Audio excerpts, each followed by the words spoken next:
apóstol de los humildes. Acá los chicos están terminando de estudiar.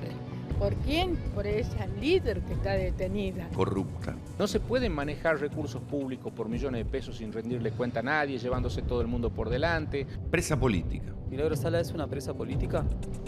No, de ninguna forma. Patotera. A los compañeros que adherían a nuestra agrupación que disputaba el sindicato, los corrieron, los echaron malamente de las casas. Hizo lo que nadie había hecho. Es uno de los mejores colegios que lo tienen acá en San Salvador de Jujuy. Se enriqueció como cualquier sindicalista. Yo lo tenía cuando recién habían empezado los pititos estos, ¿viste? Que valía 120. Construyó casas, salitas y hasta un parque acuático. Hagamos un parque. Y empezamos a hacer cosas, digamos, y nadie diseñó nada, no pensábamos que íbamos a hacer esto. Armó un estado paralelo. Es una dirigente social que manejaba un estado paralelo en Jujuy. Cambió miles de vidas y destinos. Mandó matar decenas de opositores. No se olvide que acá hubo muchos hechos de violencia, hubo muertes en Jujuy, que hasta el día de hoy nadie sabe quién las produjo, cómo se hicieron. Sacó Jujuy adelante, a todos. Acá en Jujuy ella era el gobierno y el que acompañaba era Fellner, tapando todo lo que pasaba y hacía Milagros Sala. Un proceso ignominioso contra Milagros Sala, ese proceso judicial traído de los pelos, ilegal. ¿Cómo fue el momento en el que te sacaron la vivienda? Horrible. Ha sido como que, no sé, como me hubieran quitado algo que yo nunca más iba a recuperar.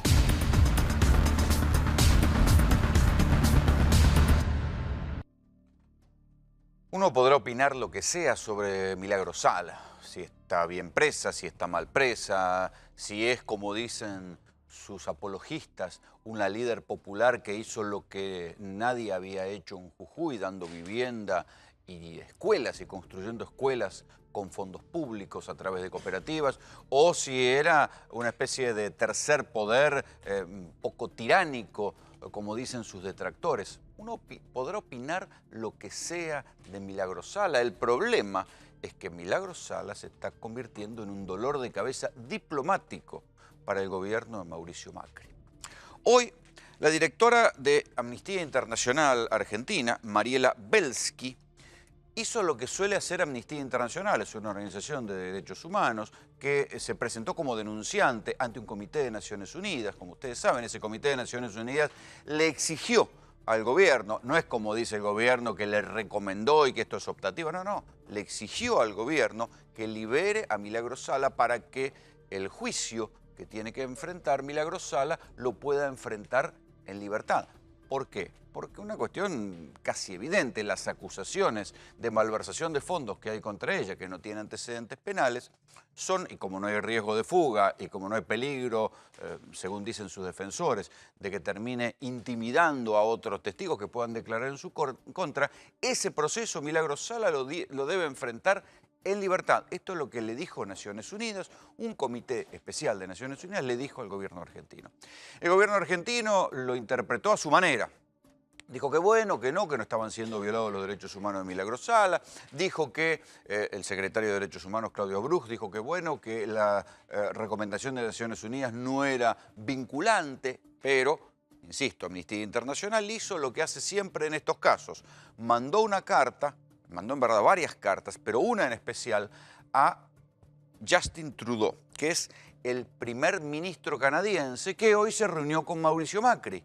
Entonces, hoy en conferencia de prensa, alguien le preguntó al premier canadiense qué pasaba con Milagros Sala, si había hablado del tema, porque una carta de Amnesty International no es algo que hoy por hoy ningún presidente en el mundo pueda darse el lujo de ignorar. Y Trudeau dijo que sí que habían hablado de Milagros Sala y que estaba muy interesado en el problema. Y esto obligó a que el presidente Mauricio Macri contestara esto. En lo segundo, como informó el primer ministro Trudeau, le comenté que el viernes vamos a contestar el informe del panel de Naciones Unidas y además le hemos extendido una invitación a que vengan a visitar Jujuy y la Argentina y por sí mismos chequear lo que informa Jujuy, que se están respetando todos los derechos humanos y todas las leyes vigentes en la Argentina. Bueno, muchas gracias a todos y estamos en contacto. Señoras y señores. Como ustedes ven, la pregunta incomodó bastante a Mauricio Macri, que dio por terminada la conferencia de prensa. ¿Por qué? Porque se está convirtiendo en un problema diplomático. ¿Sí? También llegaron cartas de Amnistía Internacional a próximos ministros que tienen agendado que se van a encontrar con Macri. Primer ministro de Japón, primer ministro de Nueva Zelanda, todos ellos le van a preguntar a Macri por quién, por Milagros Sala, por esa dirigente que es una especie de demonio, de bestia negra para el gobierno de Mauricio Macri y para el gobernador de Jujuy, Gerardo Morales, que pasan los meses y las acusaciones contra Milagros Sala, el procesamiento, la elevación a juicio no llega. Se está procesada, la elevación a juicio no llega y entonces esto es lo que un comité de Naciones Unidas ha considerado que no alcanza para mantenerla presa. Y se lo dijo al gobierno argentino. Y ahora está pasando lo que iba a pasar. Los organismos de derechos humanos, en especial Amnistía Internacional, que se encarga de esto, de defender los derechos de los presos políticos en todas partes del mundo, están mandándole cartas a los jefes de Estado para que le pregunten a Macri por quién, por esta mujer, por Milagros Sala. A esto se agrega que ayer en el Senado hubo una situación muy incómoda seguramente para Gerardo Morales, el gobernador de Jujuy, porque Liliana Fellner, la senadora de Jujuy también, dijo que hay cantidad de municipios en la provincia de Jujuy donde están haciendo virtuales, no sé si el golpe de Estado, pero virtuales destituciones de intendentes, que con triquiñuelas legales no dejan asumir concejales. Quiero decir que uno muchas veces ha criticado el autoritarismo de los gobiernos provinciales, justicialistas o del Frente para la Victoria durante el kirchnerismo y no se imaginaba que un gobernador radical de una alianza como Cambiemos fuera a tener este tipo de acusaciones de autoritarismo y en este caso una acusación internacional que ustedes vieron la molestia que le generó al propio Mauricio Macri. Todo esto en un contexto, además, donde mañana va a haber una marcha defendiendo la emergencia social que tiene media sanción en el Congreso. El Senado ayer votó una ley de emergencia social. Puede sonar utópica la idea de hacer 1 millón de puestos de trabajo, lo vamos a discutir ahora, pero lo que está discutiéndose es una pulseada entre el espectro opositor completo, ¿sí? No solamente Frente para la Victoria, también el Frente Renovador y otros partidos menores, y del otro lado la alianza, Cambiemos, la alianza gobernante, y también sobrevuela el fantasma del fin de año, ¿sí? Porque los movimientos sociales, que son los que están impulsando esta ley, están diciendo, ojo, si la ley tiene aprobación del Parlamento y Macri la veta, ¿cuál va a ser el clima de esos mismos movimientos sociales al llegar a fin de año? Preocupante. Bienvenidos. Esto es Tercera Posición.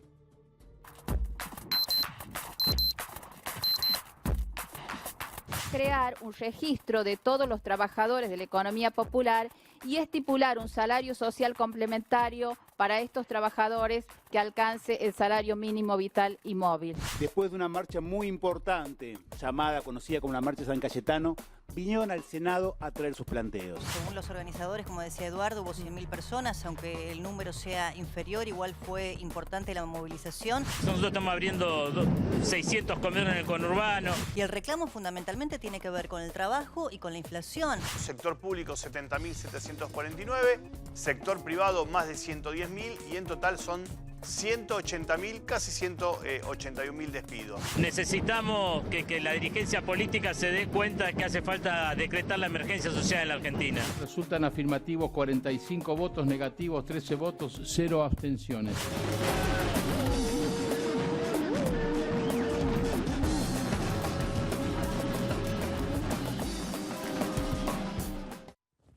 Bueno, este es el clima de lo que se está discutiendo en el Senado y mañana va a haber una marcha inédita, la verdad, de movimientos sociales y de la CGT y de la CTA con algún apoyo tácito al Congreso para que ahora que el proyecto pasó a diputados, el diputado lo trate, eventualmente lo apruebe y después el gobierno no lo vete. Esta se va a convertir en una virtual pulseada de poder. Daniel Arroyo es presidente de la Red PAR, fue viceministro de la Nación y viceministro de Desarrollo Social de la provincia de Buenos Aires. ¿Hay realmente una emergencia social? Absolutamente, hay una emergencia social, básicamente porque se ha perdido empleo, cerca de 180.000 empleos, porque la inflación ha sido permanente en alimentos y hoy continúa, y porque hay un parate de la construcción y del textil. O sea, hay un empobrecimiento de los que tienen trabajo formal, que las paritarias le quedaban abajo, de los que hacen changas, que hacían 5 veces por semana changa y hoy hacen 3, de los que tienen planes sociales, que le quedó muy por debajo de la inflación de alimentos, y de los desocupados. El conjunto está en emergencia, yo creo que es una buena cosa. La verdad que no sería bueno que el gobierno decida vetarla, sino que al revés, empiece a utilizarla como mecanismo para fomentar el consumo interno y volcar dinero en los barrios. Está bien, pero si no la veta, ¿de dónde va a sacar la plata con semejante déficit fiscal para generar los puestos de trabajo? Tiene que sacar la plata y además objetivamente ha hecho primero tiene que tomar impuestos y tomar impuestos en serio. Nosotros en el Frente Renovador hemos definido que si uno toma el impuesto a la renta financiera, al juego y se vuelve atrás con lo de la minería, tenemos gran parte de ese paquete de recursos para poder hacerlo. ¿El Frente Renovador lo apoyaría cuando se discuta en diputados? Sí, nosotros creemos, primero que hay que generar un fondo social anticíclico, hay que hacer algo permanente, tomar la renta financiera, el juego y la minería, armar un fondo y que cuando hay crisis esto se compense. En este contexto donde falta trabajo y donde hay una pérdida de ingresos, nos parece que esto es una buena iniciativa que esperamos que se pueda transformar en un fondo permanente y que claramente el gobierno tiene que sacar los recursos para poder hacerlo. Datos muy básicos y casi, diría yo, en los que más creo. Si uno va a un barrio hoy a las 3 de la tarde, va a haber gente en la puerta de la casa sin nada que hacer. Quiere decir que no hay changa. Si va al almacén de ese barrio, va a haber la tercera marca de gaseosa, la que no conoce nadie, quiere decir que no hay plata. Es evidente que hay un parate generalizado. Y yo te agregaría otro absurdo de la economía hoy por hoy. Para no ser pobre en la ciudad de Buenos Aires tenés que ganar al menos 13.000 mangos. Pero ya a partir de los 18 empezás a tributar ganancias. Absolutamente. Digamos, no, es extraño. O sea, la mitad, se acercaron las fronteras. Se acercaron. Uno es rico y tiene que empezar a tributar con 18 y con 13 ya sos Eso quiere decir que el Estado chupa impuestos por todos lados. A los que no debe. Exactamente, a los que no debe porque debería sacarle de arriba. Y la cuenta es simple, no bajó el Estado gasta lo mismo y hay más pobreza, con lo cual está sacando de abajo y está transfiriendo de arriba. Hay una transferencia de recursos al revés hoy en Argentina. Juan Pablo Arenaza, legislador de la Ciudad de Buenos Aires, por Cambiemos, presidente de la Comisión de Seguridad justamente en la legislatura. ¿Hay emergencia social? Lo que hay es una economía que hace muchos años está pasando, que está mal.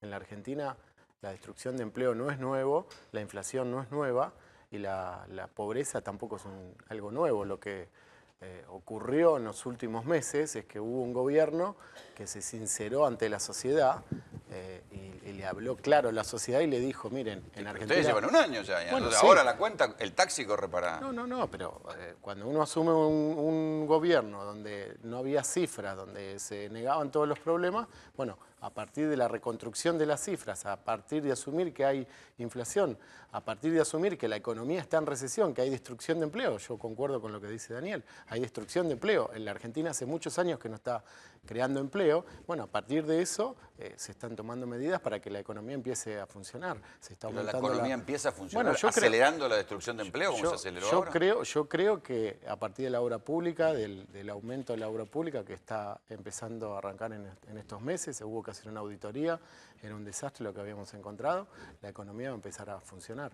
Y con las medidas que se han tomado, había 5 tipos de cambio a la Argentina, había un proceso de bonos que estaban ahí impagos, que era un problema. Bueno, a partir de todas esas medidas, yo creo que a partir de ahora la economía va a empezar a funcionar. No hace falta... Y otra cosa con respecto al Congreso, lo que estamos viendo, que está ocurriendo en la Argentina, que no ocurría antes, es un Congreso que tiene vida y en las repúblicas funciona así. La oposición está haciendo política en el Congreso, está sancionando leyes que ellos creen que son necesarias y nosotros estamos trabajando en el Ejecutivo, pero así funcionan las repúblicas. No hay que asustarse porque la oposición propone un proyecto de ley que ahora se tendrá que discutir en diputados y así funciona, no es algo malo que está pasando en la República Argentina. Recién Daniel Arroyo comentaba la cuestión de las postales de la crisis. Vean esta, la cantidad de gente que come en la calle. No come de la basura, tiene que ajustar su presupuesto y termina comiendo en puestitos callejeros.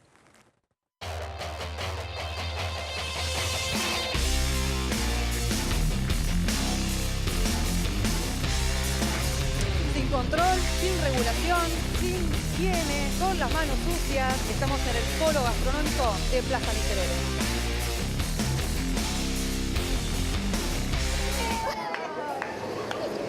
Lo mejor que hay acá, lo mejor. ¿Qué estás comiendo? Metequita con pollo. Muy delicioso, muy rico acá. ¿Cuánto te salió la porción? 60 pesos. 2 platos que te gusten mucho, que no sea el que estás comiendo ahora. El arroz con pollo y los porotos con carne. Eso no entiendo qué es el que tiene huevo, ¿qué es? Este de aquí es aquí de gallina. Las salsitas vienen en todas partes. ¿Dónde está el ceviche? No lo vi. Esa base de pescado. Acá está el ceviche. El famoso ceviche norteño. ¿Viste? ¿La porción de ceviche cuánto? 100 pesos. ¿100 pesos?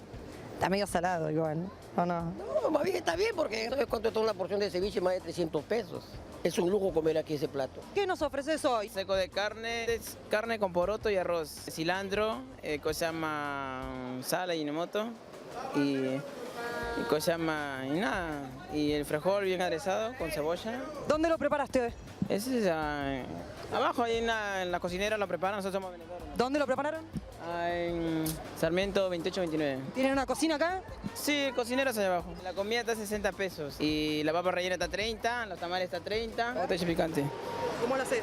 Este con picante, sal y inamoto, pan remojado con agua y nada, licuarlo. ¿Estas están frías? Sí. ¿Sí? Los jugos. Ah, ¿de qué? Por eso esta es la cebada, esta es la chicha morada del maíz morado, la hacen hervir con ananá y este es el jugo de maracuyá. Igual me lo pones, igual sos tramposo, me lo pones en botellita de otra marca. Ah, claro, sí. La botella lo reciclan, lo lavan bien, con lavandina, todo, para que saque todo, para que desinfecte todo y nada, y lo preparamos los jugos y lo llenamos. ¿Lo hacen ustedes? Sí. ¿Cuánto está? Está 20. ¿Qué estás comiendo? Chanfainita. ¿Fideos? Papita y carne picada, que es, acá la llaman el bofe en la Argentina. ¿Está bueno? Muy bueno, muy bueno. El bofe sería la carne más barata acá en Argentina. Claro, más barato, obvio. Uno comemos más barato, pero la comida carísima hoy por hoy. Más lo que cuesta es comer que vestirse. ¿Confías en la higiene de los platos? Creo que sí, pero no soy de comer mucho en la calle, no. ¿Esta es la excepción en Plaza Miserere, en 11? Sí, esta es la excepción. ¿Qué estamos almorzando hoy? Un pollito. Con arroz, salsa golf, mayonesa y sus papas. ¿Cuánto te salió la porción? 45. ¿Está bueno? Buenísimo. ¿Qué vendemos acá para el postre en Plaza Miserere? Acá vendemos las tortas, selva negra, torta de 3 leches de vainilla, torta de chocolate relleno con dulce de leche y la torta helada. Acá tengo el flancito y el budín de pan, el queque de ananá. ¿Cómo vienen los precios más o menos con las porciones? Las porciones del flan y el queque está a 25 y acá el flancito casero también está a 25, las tortas están 30. ¿Y las botellitas que vendes ahí? Maracuyá, jugo de maracuyá y es una fruta y es de chicha morada que se hace la mazamorra morada. No es esa marca que vemos ahí en esa etiqueta, ¿no? No, mami, no. Es otro, es de maíz morado. ¿Qué preparaste hoy? Tamales, papita rellena o bomba de papa como le llaman acá. ¿Lo vendes acá? Sí. ¿Los precios cómo están más o menos? 35. ¿Y los tamales o las bombas? Igual, cualquiera de las dos. El arroz con champiñones y huevo, 60 pesos. El flan casero, 25. Por 85 pesos comemos en la Plaza de 11. Yo sé que esta, ni Arroyo, te va a dar, te sirve, esta la vas a usar después en los próximos ejemplos. Estrategia de achique, ¿no? Claramente, se está achicando a todo el mundo y busca estrategia para encontrar la vuelta como sea, ¿no? Para comer como se pueda, para no gastar, para ir a la segunda marca de gaseosa. Bueno, es que si no, cuando vos tenés que una jornada de más 9 horas te toca morfar en el centro, te gastás 100 mangos por día. Trabajar es un costo muy alto para ir, volver, el transporte, la comida, es un costo significativo. Sí, por eso mucha gente termina haciendo cuenta y a muchos no le termina conviniendo porque entre lo que gastan de ir y venir se les va gran parte del sueldo. Vos decías que existen de esto de hace tiempo. No, obviamente. ¿Sostenés que no aumentaron? Yo me acuerdo, yo laboraba en un banco y era del Club del Tupper, que era de la gente que íbamos a comer a la plaza, porque nos traíamos la comida. Puede ser que los últimos años haya aumentado la cantidad de gente que tiene que comer esto afuera. es parte de la pesada herencia. Todo esto es culpa de Cristina, de Néstor especialmente. Leonardo Fabra, a ver, no lo presenté y se me metió ahí en la conversación de Peña. Perdón, los empleados de ANSES, empleados de ANSES, sí. ¿Qué morfan? ¿Dónde morfan? Los empleados tienen un buen sueldo. Además, ANSES le ha dado a este gobierno 55.000 millones de dólares. O sea, hay más plata en ANSES que en el Banco Central. Sin embargo, lo quieren liquidar al ANSES. De ¿Cómo hecho, lo quieren liquidar? ¿Quién dijo? Sí, ya no se están... Mirá, el plan Procrear no está funcionando, el plan Progresar no está funcionando. La tarjeta Argenta la acaban de bajar y la van a privatizar porque se la están dando los bancos. Conectar Igualdad, que repartíamos las netbook, tampoco está. O sea, hay un plan de desestabilización de ANSES, evidente, y ahora, bueno, ahora se está presentando un proyecto de ley para poder liquidar rápidamente las acciones que hoy tiene... Bueno, hoy se firmó en Dubái un acuerdo para Muy el importante, Fondo de Garantía de sí, sí. Sustentabilidad, armar un fondo... Con Qatar. Exacto, No, con Qatar, no no con sabes Dubái. qué importante que es eso, o sea, para el pueblo argentino. Qatar es prioridad. No, porque va a disponer, es un fondo para Sí, sí, es un fondo. gerenciar los fondos de Claro, garantía para de gerenciar la sustentabilidad, plata de sí. los trabajadores. Porque los fondos de ANSES es la plata de los trabajadores. La plata de los trabajadores activos, que por supuesto está al servicio de los trabajadores pasivos. Pero este gobierno de esas cosas no entiende nada, es toda una molestia. Hay que privatizar otra vez. ¿Qué es esto de tener una institución tan importante y que maneje tanto dinero como el Fondo de Garantía de Sustentabilidad de ANSES? ¿Para qué? ¿Qué es eso? La plata de los trabajadores la tiene que manejar otra vez la FJP o lo que sea, pero que sean CEOs. ¿Se está discutiendo la empresarios privatización de y demás. ANSES? No, de ninguna ¿Una manera. virtual privatización, entonces? La visión que tiene... No, privatización. No, hay una ley ya. La visión, ley no, de pero- reparación histórica dice eso. No, una cosa, que una se va a cosa la revisar administra, una cosa no, la que se va a administración revisar de- la sustentabilidad. una cosa la Crea administración de emergencia una previsional. cosa la administración de los fondos, otra cosa Emergencia, es déjame la- terminar. La emergencia previsional con 55.000 millones de dólares en el FGS. ¿Qué emergencia? No, pero o sea, qué corrupto que vos habrá sido el vos trabajador de decís, ANSES. la van a que le privatizar al entregamos ANSES. un- Una cosa es la No, bueno, administración pero de si vos me fondos lo y pones otra a cosa... Blaquier ahí... ¿Qué tiene que ver Blaquier? ¿Cómo que tiene que ver? Me pones al ¿Quién CEO de creó las Daimler, AFJP? el CEO de Daimler ¿Quién creó las en AFJP? Argenta, que mirá cómo terminó. ¿Qué partido político en la Argentina creó las AFJP? No, bueno, ¿qué ideología política? Bueno, que es un partido No, político. No, Yo lo lamento, háganse cargo. Seamos claros, la ideología hacete política cargo. del maestro de ustedes, Sí, Domingo del Felipe maestro, Cavallo. sí, era Claro, de tu gobierno. ¿Vos no sos peronista? Yo soy peronista, ¿Y por Menem de supuesto. dónde salió? ¿De un repollo? No, Y bueno, entonces, no, ¿qué decís? lo trajo el neoliberalismo. Y bueno, sí, lo votaron ustedes, lo armaron ustedes y No, lo yo no, acompañaron a mí no me ustedes. metas, Bueno. yo soy un dirigente sindical, yo no soy político. Yo estoy diciendo lo que está pasando en ANSES. Los políticos son ustedes. Yo digo lo que está pasando en ANSES, que es la institución hoy por hoy más Pero importante eso es mentira, del Estado. Los créditos hipotecarios Procrear están funcionando, se va a aumentar, va a haber más créditos, se cambió la metodología. Una de las bases de este gobierno va a ser el aumento de los créditos hipotecarios para que la gente finalmente pueda acceder a su ¿Cuándo va a vivienda. ¿Cuándo va a ser? Trabajando en eso. Hace un año Y hubo, que estamos. hubo récord de créditos hipotecarios del Banco Ciudad y de otros Banco bancos. Ciudad es el Banco Ciudad. Bueno, el Banco Ciudad Estamos es un banco hablando del de Estado de la Ciudad de Buenos Aires. Estamos hablando de una banca ¿Eh? en serio, que es la que Ah, ¿qué? produjo El el crecimiento. El Banco Ciudad no es en serio.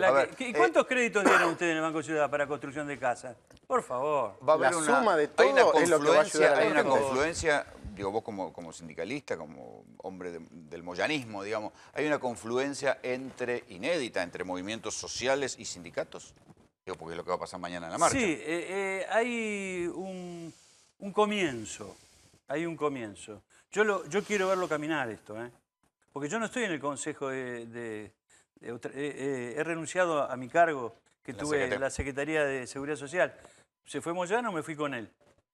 No creo mucho en este trío, no a nivel personal, son todos compañeros. No creo en la metodología, esta cuestión de ir viendo qué es lo que pasa.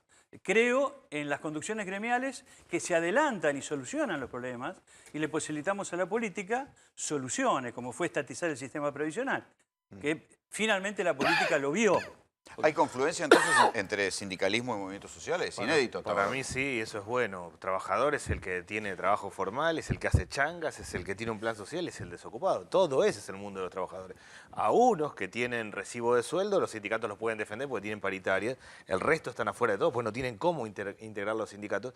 Que todo eso confluya para mí es importante. Es importante por la emergencia, pero es importante como modelo para el futuro. Todo ese mundo son trabajadores. ¿Ahora la política lo entiende eso? Claramente tiene que entenderlo. Y de hecho, a mí me parece que quien represente a eso en los próximos años va a construir una nueva mayoría. Quien represente al sector informal de la economía. Bueno, avisale a Sergio Massa que esté del lado de los trabajadores, porque hasta ahora le vota todo a Macri. No, pero de hecho, hoy estoy hablando con Sergio Massa de eso justamente, no solo por el tema de emergencia, sino porque nosotros creemos que hay que fortalecer lo que tiene que ver con el mundo del trabajo informal. Ese sector El discurso de es el no ustedes es representado. impecable. Ahora, cuando van a votar, votan a Macri. Hemos votado, Ese es el a problema. Macri no votamos y de hecho vamos a competir con Macri el año que viene. Hemos votado leyes que son necesarias para el gobierno, que Sí. son necesarias para que ponga en marcha el funcionamiento La del emergencia gobierno, previsional votaron. entre otras. Pero ¿Y a vos te parece que estamos en emergencia previsional? Yo lo que creo es que estamos ante un Hay problema serio. 99% de los argentinos que están en edad de jubilar están jubilados. ¿Quién lo hizo? No, yo creo que hay una base de 7 millones de personas jubiladas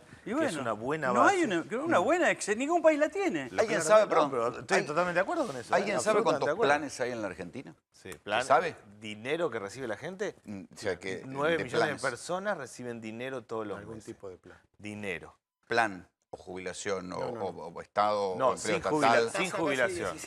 No, bueno, eso Con con las jubilaciones. jubilaciones. Planes sociales. Planes sociales, hay 9 millones de personas que entre la asignación universal por hijo, las pensiones, Sí, los puede ser programas de Argentina federal, Trabaja, municipal. etcétera, hay 9 millones de personas que reciben dinero todos los meses. ¿Ahí incluís las Además- jubilaciones? No. Sí, Solo pero planes sociales. la 9 asigna- millones la de personas. asignación también 9 es millones de previsional, personas. ¿eh? Muchísimo. Y estás tomando, de esos son más de 4 millones y medio de chicos por la asignación universal por hijo. No estoy tomando los jubilados, Y sino no, porque el eso resto. es un derecho, no es ningún regalo. Exactamente, por eso mismo justamente. La historia argentina es la historia de ampliar planes. Alfonsín arrancó con 500.000, 2.200.000 planes jefe de hogar con Dualde, 8 millones terminó Lo que con pasa es que Cristina. eso habla de la impotencia del ciclo democrático para generar empleo digno. Sí, ¿no? habla del problema económico de la Argentina, hay un problema de estructura económica. El problema no son los planes sociales de Argentina, sino la estructura económica y el mercado de trabajo que no está dando lugar a todos. Y de hecho hay 20% de desocupación en los jóvenes. Si uno lo quiere ver solo en los jóvenes, son los que la tienen peor porque no están entrando en el mundo del Y trabajo. digo con toda solidaridad, pero ¿vos ves que les parece que es viable una ley que amplíe 1 millón de planes más? En este contexto yo creo que sí, estamos hablando de 3.600 pesos, estamos hablando de programas, de cooperativas, donde la gente cobra 3.600 pesos, para no ser pobre en la Ciudad de Buenos Aires necesitas 13.000 o 12.500 para mirados del INDEC, seguís estando muy lejos. Cuando el gobierno extiende la asignación universal por hijo, es una buena medida, pero son 1.000 pesos contra 12.000, o estos son 3.600 pesos, estamos hablando de algo que visto en pesos está muy lejos de lo que es salir de la pobreza. ¿Se puede ampliar la cantidad de planes? Lo que pasa es que no hace falta una ley para ampliarle. Vos tenés una cantidad de recursos del Estado y de hecho se amplió en los últimos meses una cantidad de asignaciones. Se le dio el monotributo social, se le dieron la asignación a la gente que tiene monotributo. Bueno, una cantidad de medidas que se toman que no necesariamente vienen a partir de una ley. La ministra Stanley se votó hace unos días un presupuesto enorme con respecto a los planes sociales y a todo lo que tenga que ver con la solución social en la Argentina. Igualmente tenemos que saber, y es una vergüenza como sociedad, que todos los años haya más planes sociales en la Argentina. Algo Ahí le está encuentro la ocurriendo vuelta. ¿Cómo se puede hace hacer 30 años, no es para echarle la culpa a ningún gobierno, es para ver qué está ocurriendo en la Argentina, que empezamos con 500.000 hace 30 años y hoy estamos en 9 millones. Inti, ¿cómo se puede generar empleo digno? Mira, a mí me parece Está hablando que- porque la cuestión es el millón de puestos de trabajo. A ver, yo, digamos, me parece que hay un análisis que hay que hacer de esto, ¿no? Que es que la cuestión del empleo venía en la Argentina complicada y a mí me parece que lo que tenemos que ver es esto. ¿Vos tuviste un auto naftero alguna vez? Tengo. ¿Le pusiste la gasoil? No. ¿Qué pasa si le pones gasoil No a sé un ni, auto naftero? ni quiero intentarlo. Te quedás en la estación de servicio. No, te no, quedás, no, no arranca. que yo sé No tan poco de arranca. mecánica que soy capaz, Bueno, así que no me des ideas. No arranca, o sea, cuando en una estación de servicio vos caes con el naftero y te ponen diésel por error porque te equivocaste, te tenés que quedar esperando hasta que venga un autito, hay un autito dando vueltas por todos lados, que es como una ambulancia de los tanques de nafta, pero esto de verdad a mí me ha pasado. ¿Qué pasa? Yo creo que el gobierno a esta cuestión concreta del empleo la trató de alimentar con el combustible equivocado hasta ahora. Me parece que se podrían haber hecho cosas que no se han hecho. Me parece que en un naftero pusieron gasoil. ¿Equivocado que se espera que vengan las inversiones? Ahora lo vemos, pero ¿qué pasa? Que esta ley para mí es decir, no, al naftero no le pongamos gasoil, pongámosle agua. ¿Se entiende? O sea, mi mirada, ojo, Daniel opina diferente y está bien, cada uno opina lo que... O sea, cada vez peor. Yo la sensación que tengo es que la clave está por otro lado. Recién en la mesa se dijeron varias cosas muy interesantes. Por ejemplo, un dirigente sindical dice, la gente del ANSES, le preguntaste qué come la gente del ANSES. Y él dijo, la gente del ANSES come bien porque tiene todavía un salario digno. Es verdad, han luchado por tener un salario digno, hicieron un montón de cosas bien, laburan. Hoy la ANSES no es una cueva de vagos, es un lugar donde la gente labura, lo sabemos todos. Ahora, yo te juro que el 50 o 60% no tienen casa. No es una duda que ¿Tienen tengo, casa? ¿no? 50% no tiene casa. El 50%, o sea, mirá lo que te está diciendo su dirigente sindical. Tienen salario, tienen un buen salario, no tienen casa. Vos sabés que hacer una casa lleva trabajo. Ahora, lleva un trabajo productivo. La mirada que tenemos algunos, digamos... Bueno, lo que decís vos, que un plan de obras básicas, de obra generaría pública empleo. masiva, Pero, a ver, mano de obra intensiva. Daniel, Porque nosotros estamos hoy ante una generación de inquilinos. Nadie accede a Pero una Daniel, vivienda. hay una cuestión concreta que es, yo creo que lo peor que nos ocurrió en serio es que hace 4 meses empezaron las elecciones del año que viene y ya hay una molestia electoral, porque es obvio, o sea, los plazos electorales corren, todas las fuerzas se tienen que preparar, todo el mundo se pone en guardia. Ahora hay una cuestión concreta que es, vos hoy tenés a por lo menos 1 millón de trabajadores formales con salarios de más de 12.000, 14.000 pesos, que en el grupo familiar suelen llegar a los 16, que alquilan. Si vos preguntás, levanten la mano 500.000 que quieran comprar una casa, la cruda realidad es que los tenés.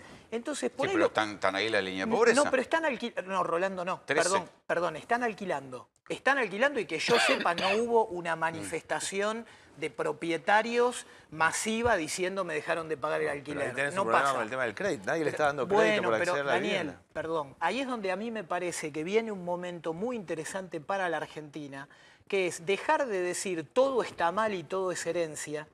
Sí, un poco lo que decía recién él, o sea, si vos decís que todo lo que está mal es culpa de la herencia, parece que no podés hacer nada. ¿Se entiende? Porque es verdad, si todo lo que está mal es culpa de una herencia, vos no asumís que tenés cosas por hacer. Al mismo tiempo me parece que decir que todo estuvo bien y que hoy está todo mal también tiene un riesgo de error. Por eso. Entonces, me parece que el punto es, en el conurbano bonaerense, donde Daniel dice obra de pico y pala, 200.000 cuadras no tienen pavimento. ¿Me equivoco o no? No, absolutamente. Bien, si vos decís, levanten la mano los 40.000 que están dispuestos a pavimentar y pagar en 50 cuotas. La cruda realidad, ¿cuál es? Hacer una cuadra de pavimento no es una persona 5 minutos, ¿no? No. Son 3 personas, varios Sí, pero meses. ahí viene el curro argentino. ¿Quién lo organiza? ¿Quién lo Bueno, cobra? pero ¿Quién, me parece quién que- muerde? Pero, Rolando, ahí es donde viene una cosa que es muy compleja, en donde el Frente Renovador tiene mucho que aportar, porque ha gobernado bien en algunos lugares claves, porque hoy en día el único plan de loteos interesante que se está haciendo, lo está haciendo en Las Heras un intendente del Frente Renovador, ¿sí? O sea, de casualidad, pero habrá escuchado el programa, pero lo hace. No, lo ¿Está hace bien? porque lo pensó Javier Osuna. Lo pensó, Exactamente. vio que tenía un problema de tierra, que Exactamente. tenía un problema de posibilidades. A Absolutamente. lo que voy es a esto, si se puede hacer en Las Heras, ¿cómo no se puede hacer en La Matanza? Enseguida vamos a volver a la cuestión de la vivienda. Quiero que vean otra de las postales de la crisis. Esta también te va a encantar. La gente que vive en los cajeros. Porque saber que 1 de cada 3 argentinos se encuentra debajo de la línea de pobreza es algo que nos tiene que doler. El mes pasado volvieron las estadísticas oficiales y ya no quedan dudas. En lo que va del año aumentó al menos un 3% la pobreza. Dentro de la pobreza hay un rubro dramático que es la indigencia, vale decir, aquellos que no ganan siquiera lo suficiente como para pagarse la comida cotidiana. Y dentro de la indigencia todavía se puede estar peor. Así están los que viven en la calle.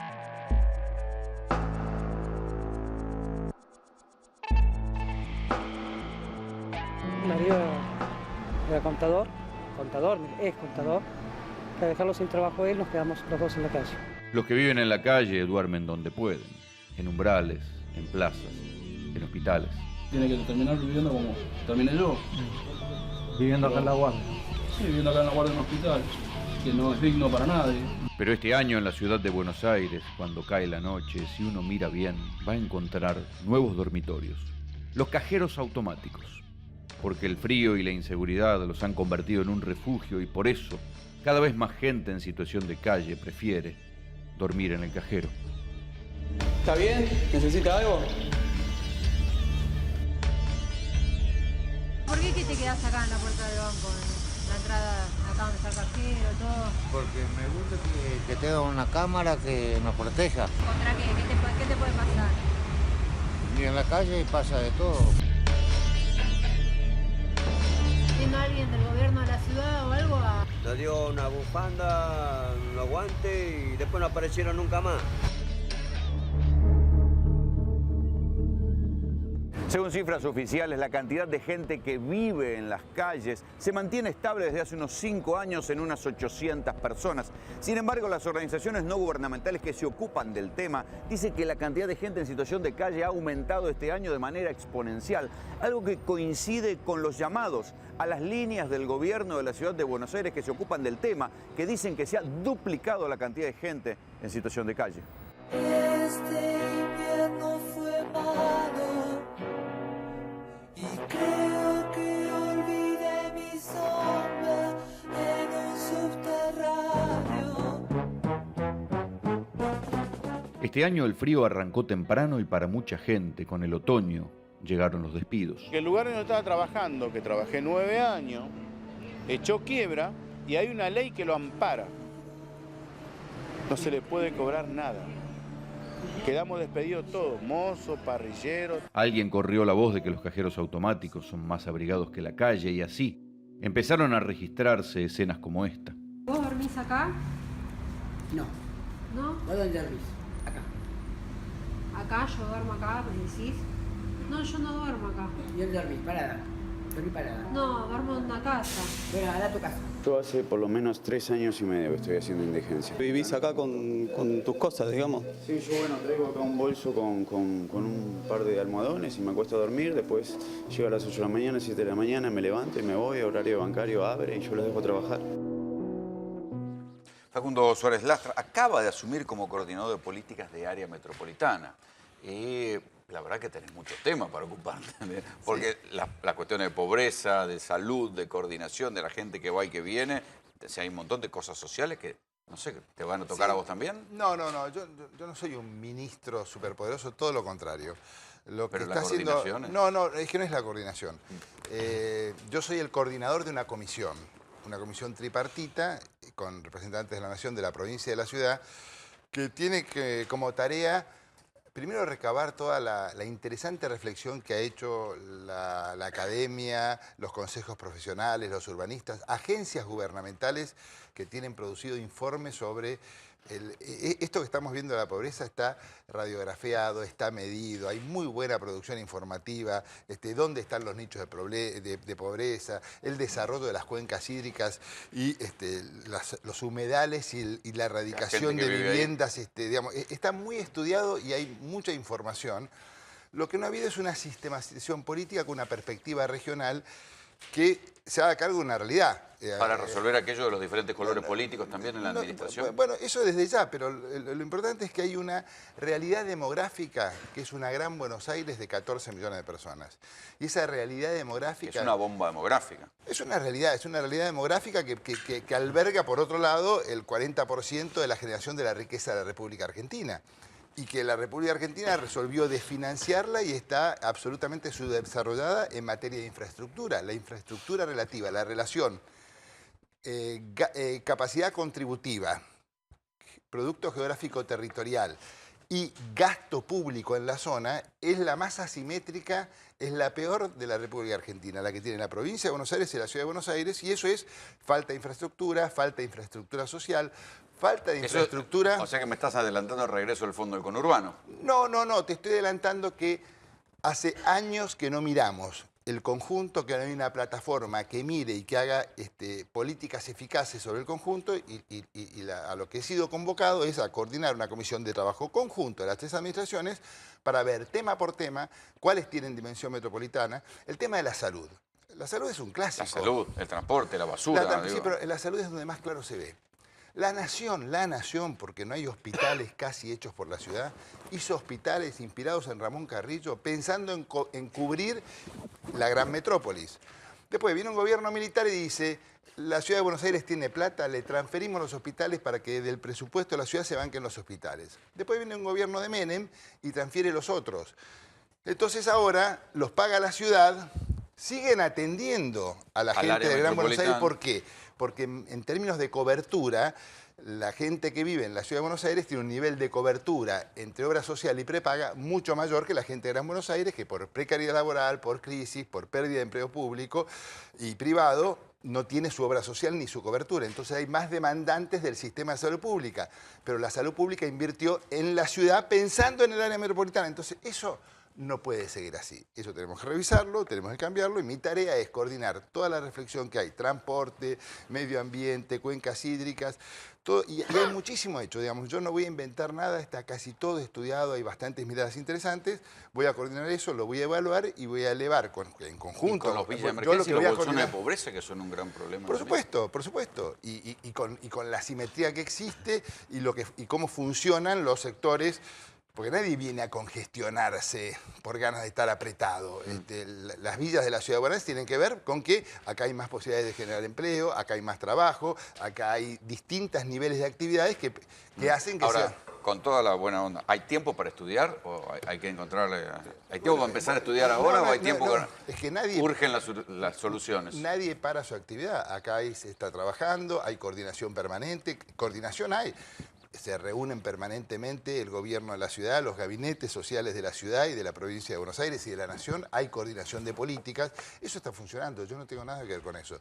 Mientras esta gente hace eso, yo te diría, soy un senior officer, una persona con experiencia, que está relevando lo que la academia, lo que los consejos profesionales han hecho, que jamás la política les llevó el apunte que debía llevarles, para sintetizar una propuesta de modificación ¿Es institucional. verdad la política no suele darle bola a este tipo de cuestiones? Creo que no. Efectivamente, la coordinación interjurisdiccional no ha estado puesta en escena nunca por conflictos políticos, por distintas cuestiones, y además porque la discusión es si la persona que está acá le corresponde ir a tal hospital o no. Los propios municipios de conurbano tuvieron intendentes que decían, yo cierro acá. Parcelo, arancelo Exactamente. y... Cuando en realidad vos agarrás un mapa así, es un puntito, el 1% del territorio del conurbano de la Ciudad de Buenos Aires, ahí viven 15 millones de personas, que van y que vienen constantemente. Yo creo que hace falta una autoridad en serio del área metropolitana. Ojalá esto sea una buena iniciativa y pueda ir en esa dirección. Y esa autoridad en serio lo que tiene que hacer es varias cosas, entre otras también proponer una descentralización. Hay medio habitante por kilómetro cuadrado en la Patagonia. Generar condiciones ahí para que efectivamente haya más población ahí también es un punto clave. Vamos a hacer la pregunta molesta de la noche. Si se veta la ley de emergencia social, todo indica, por más que salga aprobada, si se veta, ¿corre riesgo la estabilidad de fin de año? ¿Se viene el conflicto social? Yo creo que no. Yo creo que no va a haber conflicto fin de año, esencialmente porque en parte el gobierno... No es lo que están diciendo los movimientos sociales. No, yo creo que están todos... Que están pidiendo una Navidad en paz. Absolutamente. Y están haciendo las cosas por una Navidad en paz, que es volcar dinero en los comedores comunitarios. Para mí es un fenómeno de implosión social. Hay mucha gente que revienta para adentro, que no tiene laburo, la pasa mal, se pelea con la mujer, con el hijo. Hay violencia cotidiana en los barrios. Cualquier cosita con facilidad de acceso a armas termina a los tiros. Hay un gran conflicto y un flor de problema. El misma persona que la pasa mal quiere que al gobierno le vaya bien. El gobierno es un gobierno que tiene expectativas. La persona que está mal quiere que le vaya bien, no a Macri, sino que su vida funcione, tener laburo, que pueda funcionar su familia. Yo no veo que vayamos a una explosión social. ¿Hay calentura en los gremios? Sí, está muy sostenida por un discurso... Hoy es el Día del Militante, ¿no? Quería saludar a todos los compañeros que son militantes y que en realidad son los que han sostenido la supervivencia de la democracia, por ejemplo, a través de las luchas de los trabajadores. Hoy le hicimos un homenaje a Saúl Ubaldini, 2 segundos nomás. El 27 de abril de 1979 declaró un paro general. Él y un puñadito de secretarios generales, todo en cana, por supuesto. Algunos no salieron vivos. Pero hoy creo que el militante es más importante que siempre, porque es el hombre, es la mujer que va a resistir esto que está pasando. Inclusive va a resistir. Yo veo cómo ustedes, los periodistas, hacen lo imposible para explicar lo inexplicable. Hace un año que dan vueltas y vueltas sobre buscar la razón de lo que está pasando. Era la herencia, ahora ya no es la herencia. ¿Ven caliente el fin de año, muchachos? Yo creo en la madurez de la clase política, del sindicalismo, de los movimientos sociales. Se está trabajando activamente de los ministerios nacionales, de los ministerios de la provincia de Buenos Aires. Está toda la dirigencia trabajando y además, hay que decirlo, la gente que más se perjudica cuando hay este tipo de situaciones es la gente que menos tiene, obviamente. Entonces, ya estamos perjudicados, sí, pero de ahí a que exista violencia o que No, exista... yo no digo que exista violencia. Por eso, él me preguntó si había calentura, hay calentura. Por eso creo en el buen margen de los sindicatos y de todos los movimientos sociales. Digamos, yo creo que hay preocupación, hay mal pasar, hay mucha gente la está pasando mal, hay pérdida de niveles adquisitivos, pero creo que la La solución para eso es todo lo contrario al concepto de resistencia. En el Día de Militancia tengo que decir que la resistencia fue una actitud noble. Yo diría que la mejor etapa, la que yo más respeto del peronismo, fue cuando estaba proscripto y la resistencia era la lucha por la reivindicación política de democracia. Ahora, utilizar la palabra resistencia ahora, sinceramente me parece, con toda sinceridad y en el Día de la Militante, con lealtad de un militante al otro, sinceramente me parece que no corresponde. Este es el momento de la construcción, este es el momento de las alternativas, en este momento hay espacio para el diálogo. Hay mucha gente que perdió el laburo, es lógico que tengan un criterio sí, de pero resistencia es cierto, pero no, ¿por qué van a resistir si venimos perdiendo laburo hace 5 años? Que no genera el sector privado y hemos tenido que generar un seguro de desempleo con una sobreocupación estatal que no es de prestación de servicios, sino un seguro de desempleo encubierto. ¿Y eso se corrige acelerando la pérdida de puestos de trabajo? No se están acelerando. Eso no es cierto. Eso no es un dato verificable. No se está acelerando. Estamos sin una enorme dificultad para capacidad de construcción de riqueza, pero hay sectores que ya arrancaron. Hay sectores que ya arrancaron. El agro ya arrancó. Hay más empleo en sectores de la metalmecánica con maquinaria agrícola. Hay cosas que ya arrancaron. Entonces, la situación... el desempleo aumentó y la inflación aumentó. Rolando, sí. Bueno, los números están todos para abajo. No, sí, pero no estamos en una aceleración exagerada. Estamos... Porque si no, vamos a empezar con... Ustedes también van a empezar a maquillar la inflación, que estamos en problemas. Si todos los meses el INDEC da la verdad. Sí, da la verdad que es para abajo. Bueno, da la verdad. Datos objetivos. Por eso digo, si es la verdad, se aceleró. Pero lo que yo quiero decir es que, porque el dirigente gremial nos acaba de decir, en este año, no es este año, son 5 años, y lo que no está apareciendo ahora, y lo que no está apareciendo y está siendo muy difícil es la recuperación. Y es cierto que el reacomodamiento de los desequilibrios relativos que fueron espantosos, porque pasar... Cuando recibió Cristina Kirchner el gobierno con 5.000 millones de dólares de exportación de hidrocarburos y entregarlo con 10.000 millones de dólares de importación de hidrocarburos, con tarifas subsidiadas, con un impacto en el déficit fiscal sin precedentes, cuando en el 2007 no había impacto fiscal de los subsidios. Todo hecho en el marco de aumento del salario real y una política... ridículo lo que pasó. Entonces, los que fueron protagonistas principales de esos 5 años de destrucción de la economía argentina, que estén tan acelerados y digan... Terrible aceleramiento. La situación está difícil, está complicada y hay un gobierno con voluntad política de conversar, dialogar y de buscar caminos. En eso estamos. Yo tengo la sensación de que, digamos, esto es ver la campaña electoral. Esto es ver la campaña electoral. Es lo peor que nos puede ocurrir. O sea, hablar de política y poner todo de cara a las elecciones del año que viene, cuando viene una persona que dice, vengo a trabajar las cuestiones del AMBA y lo que tenemos que discutir es, ¿hacemos 30 puentes arriba del Riachuelo el año que viene? ¿Sí o no? ¿Sí? Gane quien gane las elecciones. El año que viene, el mes que viene. No, perdóname. Mostrame algo que se haya hecho este año. No, pero yo estoy de acuerdo con algo que fue muy difícil. Porque si no, pero perdóname. Algo que digamos. se hizo este año fue... Y yo no estoy haciendo política. La auditoría que había que hacer, No estoy en ningún partido político. Pero perdóname, cualquiera que agarrara la manija de lo que era la obra pública, la vivienda, tenía que hacer una auditoría, te guste o no te guste, y creo que estamos todos de acuerdo. Por eso, terminó el tiempo de la auditoría. ¿Qué hacemos? ¿Empezamos la campaña del año que viene o hacemos 1 millón de casas a crédito? No, hay que hacer otras auditorías. Yo te hago otra pregunta, clara como el agua, ¿sí? Nosotros pensamos a la población del país y a los trabajadores como problema o como oportunidad. Yo hago una pregunta que es, cuando falta riqueza y tenés 3 millones de personas rascándose, ¿es un problema o es una oportunidad? Se supone que 3 millones de personas puestas a producir crean riqueza. Acá es un problema. Bueno, pero en algo estamos chiflados. Lo está diciendo como analista.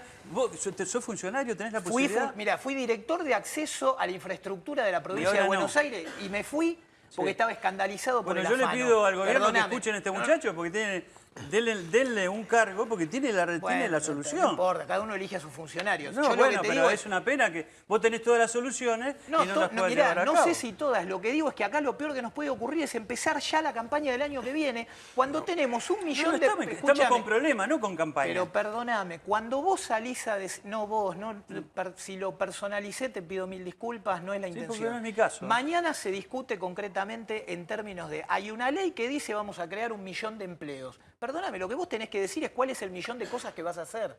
Porque nadie duda que hay 1 millón de cosas. Si decimos que hay 200.000 cuadras sin pavimento en el conurbano y decimos se le va a dar a cada cuadra un crédito de 300.000 mangos para pavimentar, levante la mano la cuadra que no quiere pavimentar y la que quiere pavimentar, y la gente de los movimientos sociales va a ir a laburar pavimentando, estamos todos de acuerdo. ¿Por qué? Porque el que recibe el pavimento no tiene un problema en pagar el pavimento. Es como el que llena el tanque de nafta. El que llena el tanque de nafta bueno, y que esa es la diferencia, la mala prensa tiene los planes. Ahí necesitas un funcionario que labure. Pero ¿Quién quiere laburar hoy? Hay un montón y, hoy es puro discurso. Pero hay un montón y perdóname, por el ejemplo bendito de los 30 puentes. ¿Qué han construido? Nada. Lo que vos estás diciendo, Nada. yo coincido. Pero la orientación que tiene la obra pública no es esa hoy. Si vos haces 2.800 kilómetros de ruta o haces una central termoeléctrica, es muy bueno para el país, claramente. Pero ningún pibe va a conseguir trabajo ahí si no es obra pública. Bueno, pero entonces 1.200 millones de pesos de AISA para hacer 1.200 millones de pesos de AISA para hacer obra en el Gran Buenos Aires. Si eso sucede, pero si bueno, sucede, va a generar empleo. ¿Por qué va a generar problema? No, empleo. Si eso sucede, va a generar empleo. Eso está sucediendo. Eso está sucediendo. Eso empezó a suceder. Debería suceder en escala. Les agradezco que hayan venido. Muchísimas gracias. Fue muy raro. 2 helicópteros aterrizaron en la cárcel de Seiza, lo despertaron y sin que nadie supiera fue extraditado Misangre. El narco, que decían que era el narco más buscado, lo extraditaron hoy en secreto. Henry de Jesús López Londoño creció en el seno de una familia humilde en Colombia. Después de ganarse la confianza de los grandes capos y paramilitares, llegó a ser jefe de los Urabeños, una de las bandas de narcotráfico más peligrosas de Colombia. Soy un ciudadano colombiano, perseguido político, acusado injustamente de un sinnúmero de delitos y un incansable luchador por esta batalla jurídica para demostrar mi inocencia. En el año 2012 fue detenido en Pilar, donde llevaba 2 años viviendo con su familia, y desde ahí, según la investigación judicial, manejaba una red mafiosa que abastecía de droga a los grandes carteles internacionales. Hemos capturado al narcocriminal más buscado y más importante del mundo, podemos decir. Este señor tiene un antecedente paramilitar en Colombia ya desde el 2003, donde habían formado grupos paramilitares que obviamente además de luchar contra la FARC tenían la función de controlar las rutas de narcotráfico de Colombia, ¿no? Para ser destinadas por fuera del país. Misangre en su declaración acusó a la policía colombiana de armar una causa en su contra y dijo que había venido a Argentina para dedicarse a la compra y venta de autos. Estoy detenido porque la policía colombiana inició en el 2005 una persecución política en mi contra. El gobierno reconoció que la policía colombiana estaba armando causas judiciales en mi contra para perseguirme políticamente, entre ellas causas por narcotráfico. Y esa misma policía colombiana que me persigue políticamente vino a la Argentina de manera ilegal e inconstitucional a capturarme. 2 meses después de su detención, Estados Unidos envió un pedido formal para extraditarlo. Y pese a que la defensa presentó varios recursos para aplazar la fecha de la audiencia, ese día llegó.